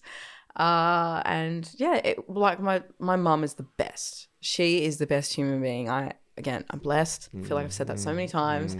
Nice. But yeah, we're just besties. We always will be. And She's coming to your show? yeah, that's one thing. Like, she supports everything I do. Everything. I can tell her, oh, I'm going to go move to, Europe tomorrow. And she'll be like, good on you. You know what I mean? Like, she supports everything I do. And I think that's such a blessing. I think, some parents don't support their kids. And I think for her growing up, her parents were a little bit judgmental of what she wanted to do and her dreams. And she has always supported my dreams. So just so blessed. And you want to be a pop star? Yeah, well, I was a liar in primary school, and I told people I was Hannah Montana. I actually told people I was a liar too Yeah. when I was in primary. Yeah, why are we liars when we're kids? I don't know, but Like, it cost what's me. the It go? cost me. I told everyone this was my. There was a dog that used to come to the school, Yeah. right? And I told everyone it was my dog, and they go, "Wow, that's a pretty cool dog." I go, yeah, it's the Yeah, coolest sick dog. sick dog. And then one day, I think this is why my world went backwards. And why I sit in corners, rugged in a little ball crying, and then the school goes. The dog got into a fight with another dog. Oh no, you gotta go sort it. No, and they said, "Can you call your parents to come and get the dog?" And I went, "What?" Yeah. And they said, "Ring your parents and tell them to come and get the dog." Oh God. And what do? I ring my parents, and I go, hey, "My mum, their English isn't very good because I have Greek background." I say, "Hey, mum." She says, "Yes, what's up? Why are you calling me?" This is before mobile phone, so I go, "Can you come and get the dog?" She goes, "What dog?" I said, "Don't worry about it. Just come and get the dog. Yeah. Just please come and get the dog." I'm saying it in Greek. Yeah. And she goes, "Tell them the truth." I went, "Okay, Oh gosh. it's not my dog." Yeah. And then they made me apologize in the assembly. Oh, that's humiliating. That's fucking humiliating. Yeah, I think that that's is. why. That's a why lesson. I wake up with sweats. It was a lesson. What was the lesson? The lesson was Obi-Wan Kenobi. CJ, what was the lesson? yeah, CJ? that's it. Okay. All right. So you want to be a pop star. Were you a good singer? No, wish I was. I wish I was. Hannah Montana. Yeah. Wasn't it that Hannah Montana was what's her Miley name? Cyrus. Miley Cyrus. Yeah, I used to think I was Miley Cyrus by day, like, little brunette kid running around, and I was Hannah Montana at night. So I think that's why I'm blonde. I think I always wanted to be blonde. So I'm just living out my dream right now. I love it. That's good. Good. 4th of August, we found out, or you are allowing us to blame it on your split personality. That's right. Oh, this is the Playboy. The black outfit bunny mask. The Playboy outfit. The Playboy outfit. So tell us about the split personality. Well, we know it's real. So tell us about the. you've got a few good photo shoots there. Yeah. Tell us about the Playboy one, yes. That was such a great photo shoot. So my mum bought that photo shoot for me for my 21st birthday. Like it was a whole day fully styled outfits by this amazing stylist, Jack, and the photographer, So, Emma. Strangely, I'm just saying, why did she buy you that kind of a gift? So for the WBFF, what I'm competing in 10 days, you're judged on marketability. So you're judged on your marketability for the federation, social media, et cetera, et cetera. So like my mum's just the best, like, you know, so she's like, what's a good present for Kaylah? You know, a $3,000 photo shoot. Wow. Like, yeah. So it was the most epic Chris can do it for two. It was just the most epic experience. And anyway, so we were just going with the flow, like setting intentions of what looks we wanted to do, this, that, and the other. It was a great journey. And then Jack said, oh my gosh, we need to get the mask out. And she's like, we don't get this out for many people, but your energy is just, it's the mask. So then they go and they go into the costume box. They get the Playboy mask and they're like, Kaylah, put it on. I was like, yes. And that's why I was like. You haven't seen it, have you? No, I haven't. Better you don't. Anyway, so it was just, you know, I went into the photo shoot not knowing what looks I wanted to do, but it just the vibe of the day. You And need just, to be a mature man to do that. but yeah, it was Composure. just. I had yeah. none. It's sensual. It's sensual. Yeah, right. But yeah, no, it's really good. But Yeah. I saw it and you did mention the word in there, split personality or something like that. It was just like a little, like, you know, because I went from one look being like I was wearing this gold bikini, like I looked like almost Egyptian goddess vibes. Yes, I saw that one. To wearing like leather gloves and a Playboy mask. I'm like, the boots the split and everything. personality. Yeah, I was just like, blame it on the split personality. No, it's great. Blame it on the Gemini. You But know, it's good to have the story behind it too, and your mum spending all that money for something. So when you talk about marketability, explain that to me. Like what? That's the question. Who knows? What is marketability, right? It's how you hold yourself. It's your energy. It's your aura. It's how you present yourself on stage. It's how you present yourself on social media. And again, this is just all part of the journey of me being authentic and just finding myself. So how are you finding people out there with their marketability? Do you think they should center themselves a little bit, or you think everything's open slather what's going on out there? I'm not saying you're an expert, nor am I. Yeah. And there's no one I can think of. I'm saying in general. In general, because yeah. I'll be honest with you, because I'm in the coffee game, I told you. But since doing this bodybuilding business, I've actually sometimes need to step away from the social media because it's too much for me, and too much of comparing myself. Yeah, you get caught in comparison. For So what do you think of at the moment with social media? Both watching it, but also people's their marketability. What do you think? So I think what's a good tip? A good tip is to try your best to be yourself, step into your own power. Unfortunately, as human beings, we're all just sheep. Sometimes we all just follow the trend or this, that, and the other. And I think not everyone is supposed to be a black sheep, but if you are and you think you might have a bit of that, then feed into it. Like, what do I want to do? What do I like? Why am I wearing this? You know, or whatever. I think, when just your persona and how you hold yourself, it needs to be authentic. I just feel like the best word to describe that is authenticity. Yeah. I like I said, we're doing I think I said Steve Talk. And to be honest, I prefer not to see it, what Chris puts on. We talk about what to put on, but I don't want to see it. Just put it out there. I don't really care what anyone says or what they think about it, really. Yeah. I care that it's authentic, but I know I'm going to judge myself. So sometimes I just want him to do it. Exactly. Because I'm going to pull it back. Yeah.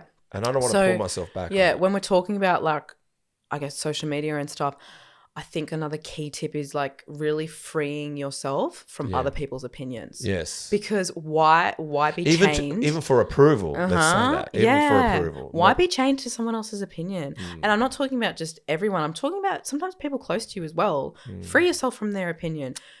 I think being true to yourself is so powerful because I think that's a place sometimes where I'm not free. Like I do worry about, pleasing other people. I think we all do to a point. No, we all do. We all do. But I'm like, well, I need to please me first. Like, let's please me. And if this pleases other people too, that's epic, you know? Yeah, I think also it's funny, again, when we talk about personalities and people that support you, right? I find because of social media, there's the like button and we can't help it, right? We can't help it. It's there now. Validation. But what's worse is that what I find is, again, the guys in the corner of the pub carrying on and me. Sometimes I'll see a friend, guy or girl, and I think, yeah, right. And just scroll past. Yeah. And then I go, whoa. I scroll back and I say, no, they're my friend. Yeah. Like. We seem like people seem to like strangers but don't want to like you, and they're the closest ones to you. And that hurts you. No one realizes it, but I'm not saying we've got to get past the hurt. Yeah. But I just think people are so not wanting to support you, and you really have to fight for your life, not for their support. You just got to keep going. Because remove them. Yeah, remove them. Remove them. Yeah, remove them, huh? Fuck you. Yeah. If you don't want to cheer me on, all I do is cheer other people on. Yeah, I have good. to say, if I have to say something about myself, I love cheering people on and hyping people up. If they're not going to give that back, they're just going to take. Fuck you. I love that. Yeah, that's all I have to say. I don't need your Unfollow. validation. Yeah. like not even. I don't even bother unfollowing. It's just like, well, whatever. Like, see ya. I like that. But that's what, but I've noticed that people say to, you know, like, I've heard people say, oh, look, I'm not on social media that much. But when they're on, they're liking every stranger under the sun, bar the people that they're closest to. Yeah, When that person's not supportive. But what I mean is, I'm like you. I think like, fuck you. And then I just put the pedal down. Exactly. So here we go. Use it as a launch pad. Yeah. Watch this. So everybody out there, use it as a launch pad. Okay, we're talking about that. We're talking about that. We're doing all right. Dance parties during prep. Oh, yeah. What the fuck? That's not supposed to be doing that, are you? Or did you use it as a cardio session and drink plenty of fluids? Yes, I used it as a cardio session. I did think about this. I was like, should I go? Should I not go? You know, is it? But this is a good topic to talk about for people in prep by saying you're allowed to live. Yeah. But don't do the wrong thing when you're at the party. I love to preach balance. For myself, for my clients, I don't, like I said before, I don't like to preach extremities. Like obviously prep is an extremity, but that's different. But balance is really important. It's so important. And you know what? I really wanted to go to that festival and I really wanted to see Skrillex because I love his music. Do you know Skrillex? Yeah. Is it good music? He's a ledge. He's a ledge, yeah. Just agreeing. Yeah, no, Geminis agree with you. Yeah. And I just really wanted to. And I was like, okay, well, how can I make this work then with my goals? Goals for me, like my comp is always first and foremost. That's my goal. That's how can I make this align with my goals and align with me right now? Well, I can do this. So what we did was I went with my friend and we drove down. We drove down only like 2 hours before Skrillex got on. So we weren't even, it's not like we were there all day. It was an all day festival, obviously. We got there a few hours before Skrillex went on. We got a really good spot right near the stage. Danced 4 hours away. I got like 40,000 steps that day. That's a world record for me. Pretty epic. Again, like fluids up. I had my meal plan in the car, like dinner in the car, so I can eat it. And yeah, it's just easy. I was prepared. I was ready to go. I saw that, and you did mention that in your post, so I knew you were clean. Yeah. Like maybe I'm wrong. I just knew there was no drugs and no alcohol. No. But what I mean is, I'm not. I don't really care to go into those conversations anyway. Yeah. But what I'm alluding to, I could tell how smart you were. Yeah. And that, yeah, you could be walking on the coast trying to do 40,000 steps, but you're at a dance party. The temptation is around you, but you're even stronger. Yeah, I'm stronger than that. the temptations. And that should be a lesson for a lot. That you can do anything you want. There's always going to be a cost. Yes. And the discipline, and you chose accordingly, which is great. You're in control of that. So I said this to a client the other day, like this is another example, sort of similar. So she, at her work, everyone brings in like caramel slices and stuff. And she's like, I can't help myself. I need to have a caramel slice. Like I need to have, and I end up binging this, that. And I'm like, okay, like this is the same as like me going to a festival. Remember that you are in control of what you put into your mouth. Like I am in control of going off my meal plan or taking drugs or drinking alcohol, whatever else could have happened that night. Everyone around me was on jungle juice. You know what I mean? No, Like I everyone said. else was capping off their head, and I'm there. And actually, you did a very good Hannah Montana that night. You must have been- I was living my Hannah Montana. Montana. What I'm on. Yeah, literally. But I Your didn't. actress came out. Yeah, but I didn't feel FOMO because I want that goal so bad. My why is stronger than that. Any temptation. Yeah, no, and that's what I said to my client. I'm like, look, you don't need to be perfect, okay? You don't need to be perfect, but instead of binging the whole, plate of caramel slice, have a piece and enjoy it. Don't beat yourself up and move on, And it comes down to, as well, like I said in the post about that, is sometimes you just need to flex the muscle of self-discipline. Like any sort of athlete, sometimes you just need to sit down and go, all right, well, I'm an athlete. I need to just practice discipline. Sometimes it's harder. Like I feel like another thing I've spoken about, and my coach has spoken to me too, discipline's like a muscle. It gets fatigued. Some days you're just not feeling it, right? You're just feeling a little bit unmotivated, this, that. But you just flex the muscle of self-discipline sometimes. You just have to.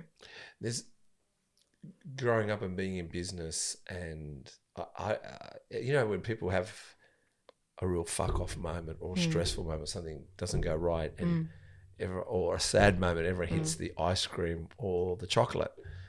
To be honest, I used to hit the tuna. Don't ask me. I know it's great. I know. It's true. That's a win. True. That is a win. Yeah. You know what it was? Because I was so destructive, I knew it, that eating the tuna, honestly, was to get myself back quick. Cool. That's so what I wanted to do was I could eat the chocolate and then hate myself more. Yeah. Have the ice cream, hate myself more. I used to go, I hated myself, let's say, for whatever happened, what went wrong, the stress. But no joke, I used to go over and I used to sit there with a fork. Epic. And I go, and I used to eat it, and somehow that gave me peace so quickly. Oh, yeah. It was like, I guess, going to the gym, but I couldn't go to the gym at the time. But the other thing is, I think with like your friend, and I always tell people, if you can get your Monday to Friday right, meaning your breakfast, your lunch, and your dinner, you've set yourself up really well for the weekend, for the barbecue, the pizza 100%. night, the ice cream. Yeah. My kids used to wonder. I'd go, let's say during the week, I'd come home with Giselle would say, or someone would say, we just got some Magnums. Yeah, yeah. 4 of them, right? And I go, yeah, cool. Leave mine in the fridge. And I wanted to have it on the weekend. I wanted a Saturday lunchtime, smash a Magnum. And I'd always open it up the fridge. I go, it's gone. And I'd said, who ate it? And they'd go, I ate it. And I'd said, why didn't you leave it? They said, you can always go buy one now. I said, defeats the purpose. Yeah, I held on. Literally, got you through your week. Oh, yeah, that's so I think, true. And I think the person with the cake, and the cake's always been a funny story, is if you've got your breakfast sorted, you got your lunch sorted, and you got your dinner sorted, well, that little morning tea moment that comes in, eat it, because you've set up you've set up the other 3 meals. Yeah. You're prepared. Prepared. What fucks you is that you weren't prepared and you had it. And it's the guilt. But if you've got, let's, for argument's sake, had that for morning tea, but your lunch is tuna and salad, rice and veggies, and you've prepped it from home, it's all good. You're sweet. Mate, that's reset already. Yeah. That vanilla slice is gone because you've just gone into the tuna. And that's why I true. said why I attack the tuna, because somehow I'm ready to be destructive. Yeah. So well, if I get in, so that's something to share. Yeah. That's excellent coping mechanism. Yeah, I suppose that you could try it, but it does bring you back because you're not damning yourself. You're having something healthy. Yeah. I know it sounds weird, but it works. For me, it worked anyway. Yeah. It's okay. I believe, we know that, well, I don't believe it anymore, but you recite. Yeah. Tell us about the poetry post, because here you are. It looked like a bookstore kind of cafe type thing, right? You seem like this real simple person sitting there, and reading in front of everyone. It's like you do this every week. You go to Newtown and you read poetry. I'm a poet. So what happened? Poet by night. No, it was just a random spontaneous thing. And so I was a really huge English nerd in school. Okay. So I did advanced English, extension 1 English, extension 2 English for my HSC. And I wrote poems and stuff. I had a major work and I wrote a novel. Oh, so you do. You wrote a novel. Go on. Yeah, and so I had like all these poems on my sleeve and whatever. And anyway, we just got drawn to this slam poetry night, and all these people were up there like reading poems and stuff like that. And it just, felt a little bit of nostalgia. I was like, you know what? I am a poet. I'm going to get up there, So it's like karaoke night, but poetry. But poetry, it was really beautiful. Yeah. And did you go? You went and found the poem, or you wrote it on the night? So no, I went and found it in my like archives from when I was 7. But it was your poem? Yeah, I wrote it when I was How did it go? Yeah, it was good. They loved it. Tell us. The poem. Yeah. Oh, it was just about How like long does it go? shining. It's not that long. Go. I don't know it off by heart. I don't think it just goes You're an along. English It's major. along the lines of like shine. You are light and wonder. There's galaxies within you. Blah blah blah. Just keep shining. It's just about shining your light. Was the blah blah blah as part of that? I can't remember. I don't know it off by heart, unfortunately. I'm ready to be. Sorry, I'm not prepared. No, but it was just really wholesome. And I guess that I think that comes down to the split personality thing too. I don't know. I feel like I do have like my grounded side to a point, like my deep side, you could say, and then also my like materialistic side. Is I don't know about music today or whatever. Do you think some music is like poetry? Yeah. When you hear it, do you go like, "Wow, fuck"? Man, Oh what a yeah, song you I wrote. love. Do you like blow? Because if you like English and you said poetry and you did and you wrote a novel, you must really, when something hits home like with a song or words, you must go like, "Wow." Yeah, no one else knows why you're. Yeah. Some things really resonate with me. Like Game of Thrones, the show. Have you watched it? Not really. No. Oh, anyway, I know of it. I just love Game of Thrones, and it's to do with the message. It's just a huge message in it. What is it? Just about human beings and how you can get so caught in your little kingdoms, and there's deeper messages, but it's just the best show ever. Highly recommend. I've watched it 7 times, and it's a long series. Yeah, and you've watched it 7 times. Yes. What do you go, do you Not even kidding. Do you go back to watch it to center yourself?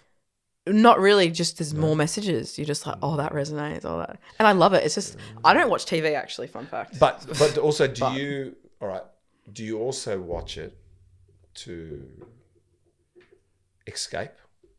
No, I don't need escapism. Yeah. I think, I don't use TV as escapism. I'm not saying TV because I don't watch TV. Like me, I've watched Les Mis. I don't know if you know Les Mis.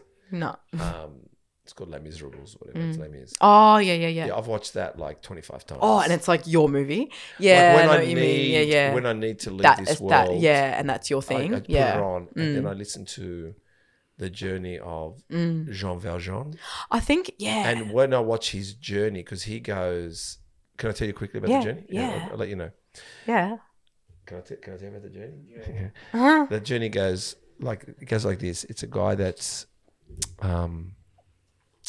he got put in jail for stealing a loaf of bread. That was when it was, right? It was during the French Revolution. Yeah. So he was put in jail for stealing a loaf of bread. But the sentence became longer, but he was bitter. But they said, that's because you tried to escape. So the loaf of bread was 5 years. He was there for 15 years because he tried to escape. But he was... not happy with that. Then when they let him out, he gets a certificate and the certificate says you were a prisoner. And that certificate, no one's going to give you board, a job. So he got beaten up, lived on the streets and bought as Jean Valjean until a priest took him in. Like, I'm going to go quickly, sorry. So a priest takes him in. So he's Jean Valjean. No one wants him. This priest brings him in. Yeah. The priest gives him food, gives him a bed, and Jean Valjean steals from the priest. Steals. Oh, again? Yeah. No, steals from the priest. And the cops bring him back the next day to the priest and says, we've got your thief. But he said, you gave him this stuff. And the priest says, I did. And he goes, but you didn't take these candelabras. And through the whole movie, you watch these candelabras. But wait a minute. He went from Jean Valjean to become a mayor of a town. Ah. But then he realized as the mayor of the town, he never let go of Jean Valjean. Yeah. And so he became Jean Valjean, and through his time, he was a philanthropist, helped people. No one knew it. On his deathbed, he wrote who he was. That resonates what you were saying before with repeating old patterns. Yeah. Yeah. That's like your key message today. Wow. It is. Don't repeat old patterns. Don't repeat old patterns. And that's why I like Jean Valjean, because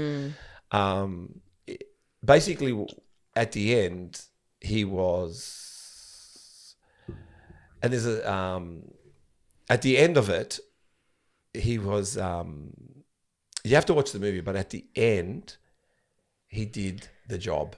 Right. He was a superhero. Yeah.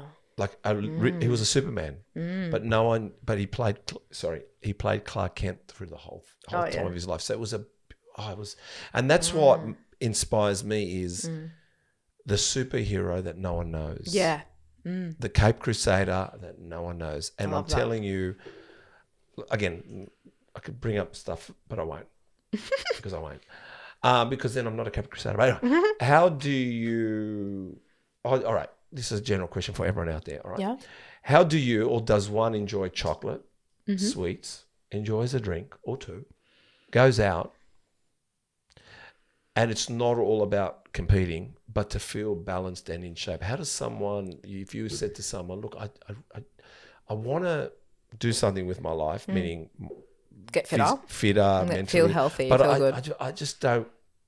Well, I mean, I'm happy to be, but do I have to give up everything? And I don't know if I can do it. So what would be your advice to somebody? I would say it starts with that saying, fail to prepare and you're preparing to fail. Right. So like you said, get your week right. Yes. And then you can have your weekend. You have to get your week right, correct. Yeah. Or if you're going out for a long lunch with the girls, then just have a protein veggie breakfast. 100%, making it work. And it depends, of course, it all depends on your goals. So it's one of those questions that's like, what are your goals? Like, do you want to lose 50 kilos or do you want to just get fitter? It depends on the extremity of the goal, but you can make it work and you need to want to make it work. 100%. Too. I think it comes down to you really wanting it and making it work around your lifestyle. And that comes down to as well, for me, like being a coach, actually helping the client get through that and work around them and their lifestyle. It's all about being flexible and adaptable to that. So, yeah. No, I like that. That's good advice. All right, out of all the amazing photos I've seen and you've been in and enjoyed, which is your favourite out of everything? Of myself? Well, all from the JFit photos to the bunny rabbit to the like. If I said, come on, I want you to pick your top three. Number 3 is? All of them have a different story. Yeah, I know, but they, like... Okay. You look at them and you go, I like, maybe you know something in the background that made you like that. But what I mean is, what is your top 3 out of all of them? Okay, number 3 is the skater girl photo. Skater girl. Yeah, that was a really fun day. That's what I mean. It was just a fun experience. Yes. And then I would say the top 2, I can't really separate them, would be the golden bikini one. That's a beautiful shot. And the boots and the corset, because that was all in the one day, that shoot. And that shoot was just is that the bunny rabbit shoot? That's the bunny rabbit shoot, yeah. But I don't like the bunny rabbit photo. I'm not posting it. No, because you've got... How did I find it? It's on my story, but I'm not posting it on my feed. Yeah. Yeah, but what I saw was the corset. That is really that's let me be that's just very hot. It's just very a boss bitch vibe, bad bitch. Yeah, blah, that's blah, good. blah, And and then the gold's like a priestess energy, divine feminine, blah blah blah. I don't know. It does have also a bit of a 1960s, 70s kind of feel too, if you want to go that way. Like people were saying I look like a bit like Princess Leia. Yeah, I like it. Yeah, no, it's really good. No, so very nice. All right. They all have stories. Because we're soon coming to exercises. I hope so, because Chris is going to run out of battery time, and then we're going to have to. Yeah, we are. What advice would you give a teenage Kaylah or any teenage girl listening that had you known or had you believed you do or do different now? free yourself from others' opinions Mm-hmm. because they do not serve you. Yeah. They don't serve you, Mm. especially being like a teenager. I actually, in school, I went to an all-girls school. I had a really hard time at school. Did you? Yeah. Girls hated me. Yeah. A lot of drama. How did you cope? I Were don't you know. sad? I coped. Yeah, super sad. Like there's a lot of anxiety, a lot. But I think it's built me into who I am today, and just like, you know, not giving a fuck about other people's opinions, being authentic, stop trying to be what they want you to be. Girls' schools are tough. Yeah, man. and don't let people drag you down, because it's a case, unfortunately, I feel in Australia, of tall poppy syndrome. People just want to drag you down. People don't like to see you succeed, unfortunately. Like a handful of people will, but majority just don't like Majority people. I don't know if it's different in Sydney. I feel like it's different in Sydney. I think coming from like you could say the Central Coast is a small town. That's why I don't, I mean, I love the Central Coast, but I've found, you know, Byron Bay and other places really bring me peace, because it's like I'm a little fish in a really big pond. And it's just, I think for young girls, if you can find a way to free yourself from the opinions of others and just really step into your power and be authentic and don't let people ruin your energy, nothing will stop you, and you will just shine. Yeah, it is. Like, because I've got a daughter, and she's only a year younger than you, which is, and I've seen it. I've seen what it can, what that does. Yeah. And it's when I say vicious, it's more vicious when you're a kid, because you don't understand it. You think as the an adult, world- I can watch it and go like, you Yeah. don't have to worry about that. Yeah. But not when you're in the jungle. Your brain thinks that the world is going to end. You know what? Another good quote as well, like for maybe 17, 16-year-old, try your best to not spend more than 5 minutes dwelling on something that's not going to affect you in 5 years. Okay. I look back at where I was 5 years ago, you know, how old would I have been? 16. You know, I was probably like crying over my first love or something. Who knows? It's like, does it matter now? No. I know sometimes it can be hard for teenagers to think in a perspective like that. Like that's a very mature perspective to have on life. But if it resonates, if it helps, it could help. Or even 2 years, next year, I don't know, like just try to not dwell on things and let things go. Yeah, I agree, because like I said, I've seen it, but I must say, some of the most resilient ones were the ones that were tested at a young age. Yeah. And also because Ruby, she's a triple threat. Triple threat is she sings, dances, and acts. Love. And she's done Princess Fiona lead role in What Shrek. goals? And she had anxiety, this kid, and even she had lost a lot of weight, and she still did the lead role. Wow. And one night she was sick and she couldn't do it, and she goes, and she was backstage and they had a replacement for one of the shows, and she said, no, get her.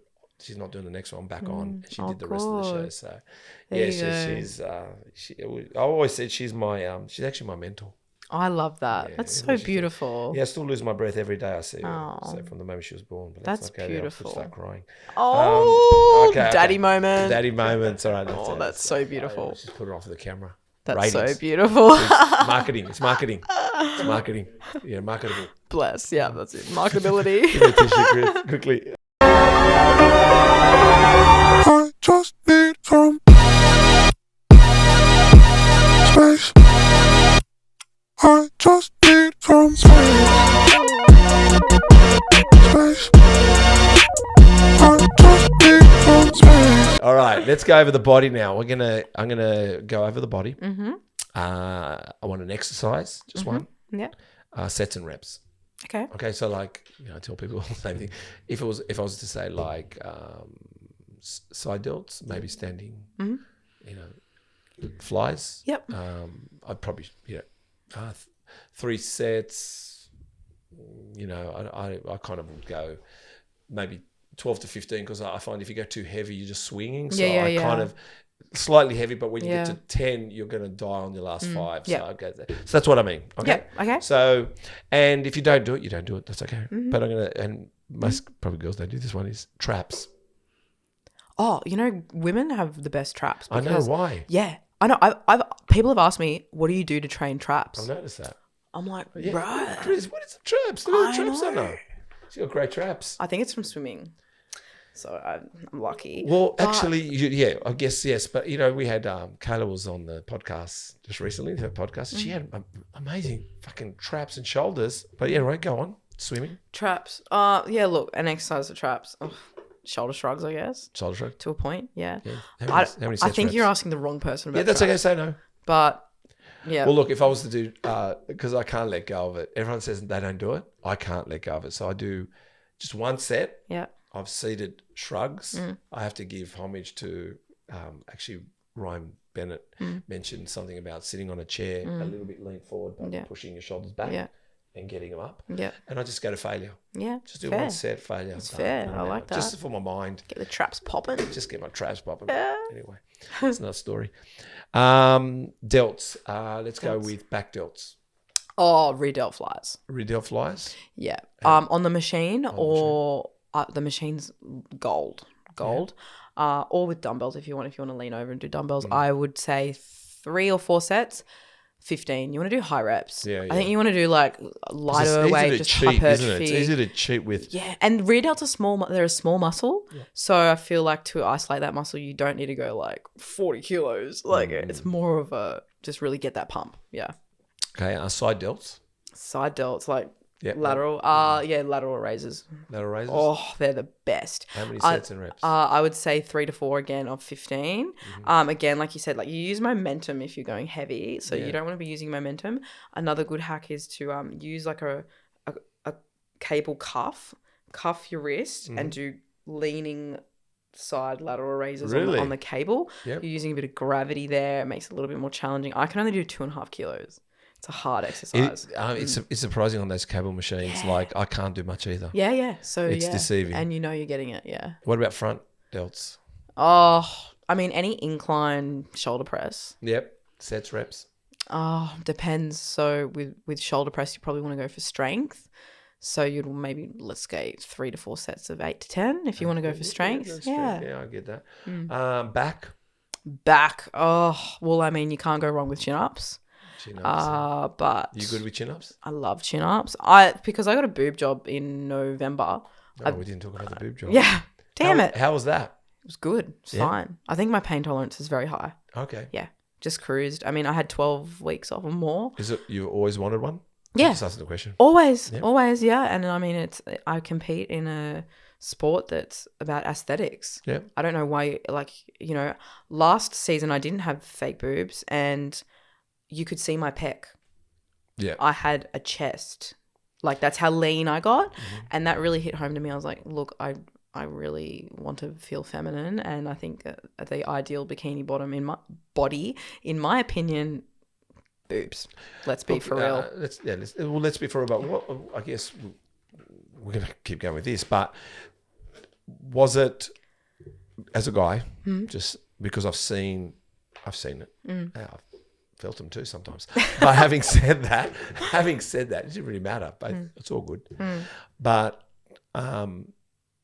do you have to really have also discipline to know what size you want to get, how you want them to look? Because it's all aesthetic. It's all aesthetic. And you talk to the surgeon about it. And Yes, so that's what I I was gonna have say. a very broad back and I have a very broad frame. Yes. And funnily enough, like my lungs are like protruding. Yep.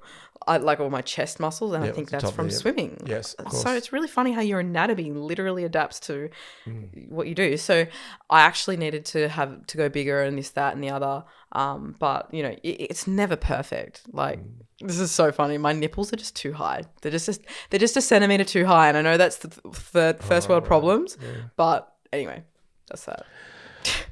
Chris, if you really want to blow this, the nipples are a little bit They're too just high. a little bit too high, okay?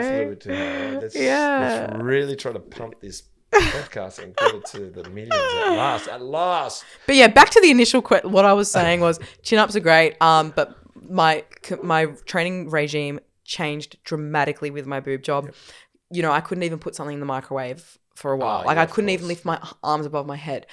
So it was a huge shock to the body, everything. Like, obviously, it was the procedure was under the muscle, so they cut through the muscle and chucked an implant under there. So my training changed dramatically. It still is different. I don't particularly love training upper body, funnily enough, because I don't need to grow my upper body. Oh, it's just swimming. Yeah, I need to grow my legs. So I am like a leg guru at the moment, but I'm stoked I can do chin-ups still. All right, so chin-ups, just 3 sets of whatever you get to? Yeah, and also lat pull-downs. Mad, yeah. How many sets, reps? It depends if you want to go for strength. We could go 3 sets of 8 to 10, or if we want to go hypertrophy, just smash out 4 sets of 15 if you want. Bicep. Oh, biceps are boring. You don't have to do it. Who trains biceps? I don't train arms directly. All right, so tricep you don't train. I do because women hold body fat on their triceps. So what do you do for tricep? I really do love a cable rope push down. Push down, yeah. How many sets and reps? I would do 3 to 4 of 15. Really get the pump. Well, that's I suppose a good tip as well. Women hold a lot of fat around the tricep area, so you need to train them. So everybody listening out there, if you don't like training arms, at least do the triceps. I don't train biceps, but I train triceps. Okay. Funnily enough. Well, I know you're not going to say no to this, but I just say for everyone forearms, but you're not going to do forearms. But no way. I do forearms, which they're rubbish right now. But the thing is, again, I did the same thing with failure. I shouldn't really put myself down, but wait till I make my comeback. Yep, love it. Abs. Abs. Oh, this is a good one. I think dead bugs are one of the best dead bugs. So you lay on your back and you have dumbbells, opposite arm, opposite leg, really slow, controlled movement. Oh, that's also good for core. Didn't you say abs? Yeah. Abs and core are the same thing. Core muscles are a bit lower than their abdominals. Are you talking? You talking like intrinsic? Yeah. So it's really good for your really deep intrinsic abdominals. It is. It's really Glad good. You use the technical word. Yeah. Pregnancy. Get that down intrinsic. It's really good for pregnant women and everything too. But so dead bugs are insane. But if we're talking about abs, we want to talk about six pack. I would say cable crunch is really good. Everyone's speaking about cable. Yes. What was the other one you mentioned? The dumbbells. Dead bugs. Opposite knee. Dead bugs. So it's like that. Is that right? So it's like you're laying on the ground. Yeah. And it's like a dead bug. Okay. And how many sets and reps? I would aim above 12 reps and say 4 sets. 4 sets. Same thing with cable crunch? Yeah. It depends if you're going heavy as well. I love to go really heavy on a cable crunch. Just crunch it out. It is good. Yeah. Cable crunch is pretty good. Quads, since you're there. Quaddies, okay. Hack squat. Hack squat is mad. Yeah. Good compound movement. But if we want to just talk about quads, leg extension, you cannot go wrong. Sets and reps? Hack squats, if we want to talk about strength, let's just go 8 to 10. And leg extension, I really think you should get the pump and go for minimum 12 to 15. Yeah. True. Hammies? Hammies, single leg hamstring curl. Oh, yeah. Single leg. Ones. Yeah, they're good. They get there. They do, actually, the standing one. No one's really mentioned that one. Yeah, it's really good. Sets and reps? Yeah, I'd go for the pump. I'd go above 12, 15. Yeah, because I found with the standing one, you can go heavy, but it's compromised. But if you can just find the sweet spot. Use tempo for those ones too. Hamstrings really get that tempo in there. Pause reps, yeah. Glutes? Glutees. So many. You can't go wrong with a hip thrust, but you also can't go wrong with a cable kickback. Just getting that unilateral movement in there. It's really good. And glutes is all I train. And also standing cable single leg. What's it called? Oh, my gosh. Cable step-ups. Oh, yes. Okay. How many sets and reps? If we're going for hypertrophy, let's go 12 to 15, 4 sets. Have you worked out how much you're going to be flicking your hair with WBFF? Yes, so we have the famous Kaylah flick. We've done a whole move for it. So I flick my hair and then I do this thing with my arm and I go, it's called the Kaylah move. Wow. Yes. Look forward to seeing that up on socials. Yeah. So I tell you what, I think that everyone wears a high-vis jacket with you girls up on stage flicking hair. It's dangerous up there. Oh, I know. Whipped. It happened last show in Sydney. Someone whipped their hair in their face. It was the funniest thing. Oh my God. I guess you could take out the girl next to you. Yeah, you could. Yeah, smack them. Yeah. Calves? Oh yeah, calves are good. I personally prefer standing calf raise. Mm. I don't really like sitting. I don't know. I mean, it's probably more, you could probably get that mind muscle connection better, but I just like standing because you're using your core a little bit. Sets and reps? 15, 4. I was listening to, again, Jay Cutler, which I mentioned that guy, and he had big calves, and the big calves came from not holding them up, but holding them stretched. Yes. And I didn't know that. So when you're down, sit there for a little bit. I'm a big believer as well that calves are genetic. Really? Yeah. I think they're a little bit genetic. I think you're either born with them or you're not, unfortunately. It's true, but I've also heard that while we go with that kind of narrative, we'll never grow them. Yeah, that's tibialis. That's a front there. Yeah. You train tibialis? No. I do that too. Nope. This is because there's a tibialis.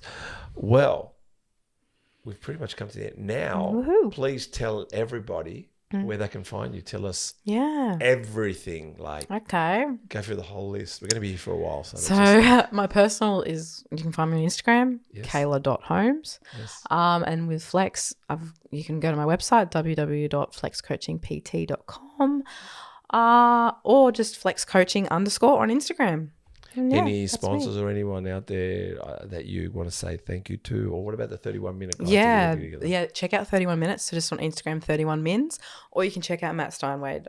You can find them through my Instagram or their Instagram. But yeah, they're epic. So big shout out to 31 mins. Well, thank you so much. It's been an absolute pleasure. This was so much fun. Besties. BFFs. We are.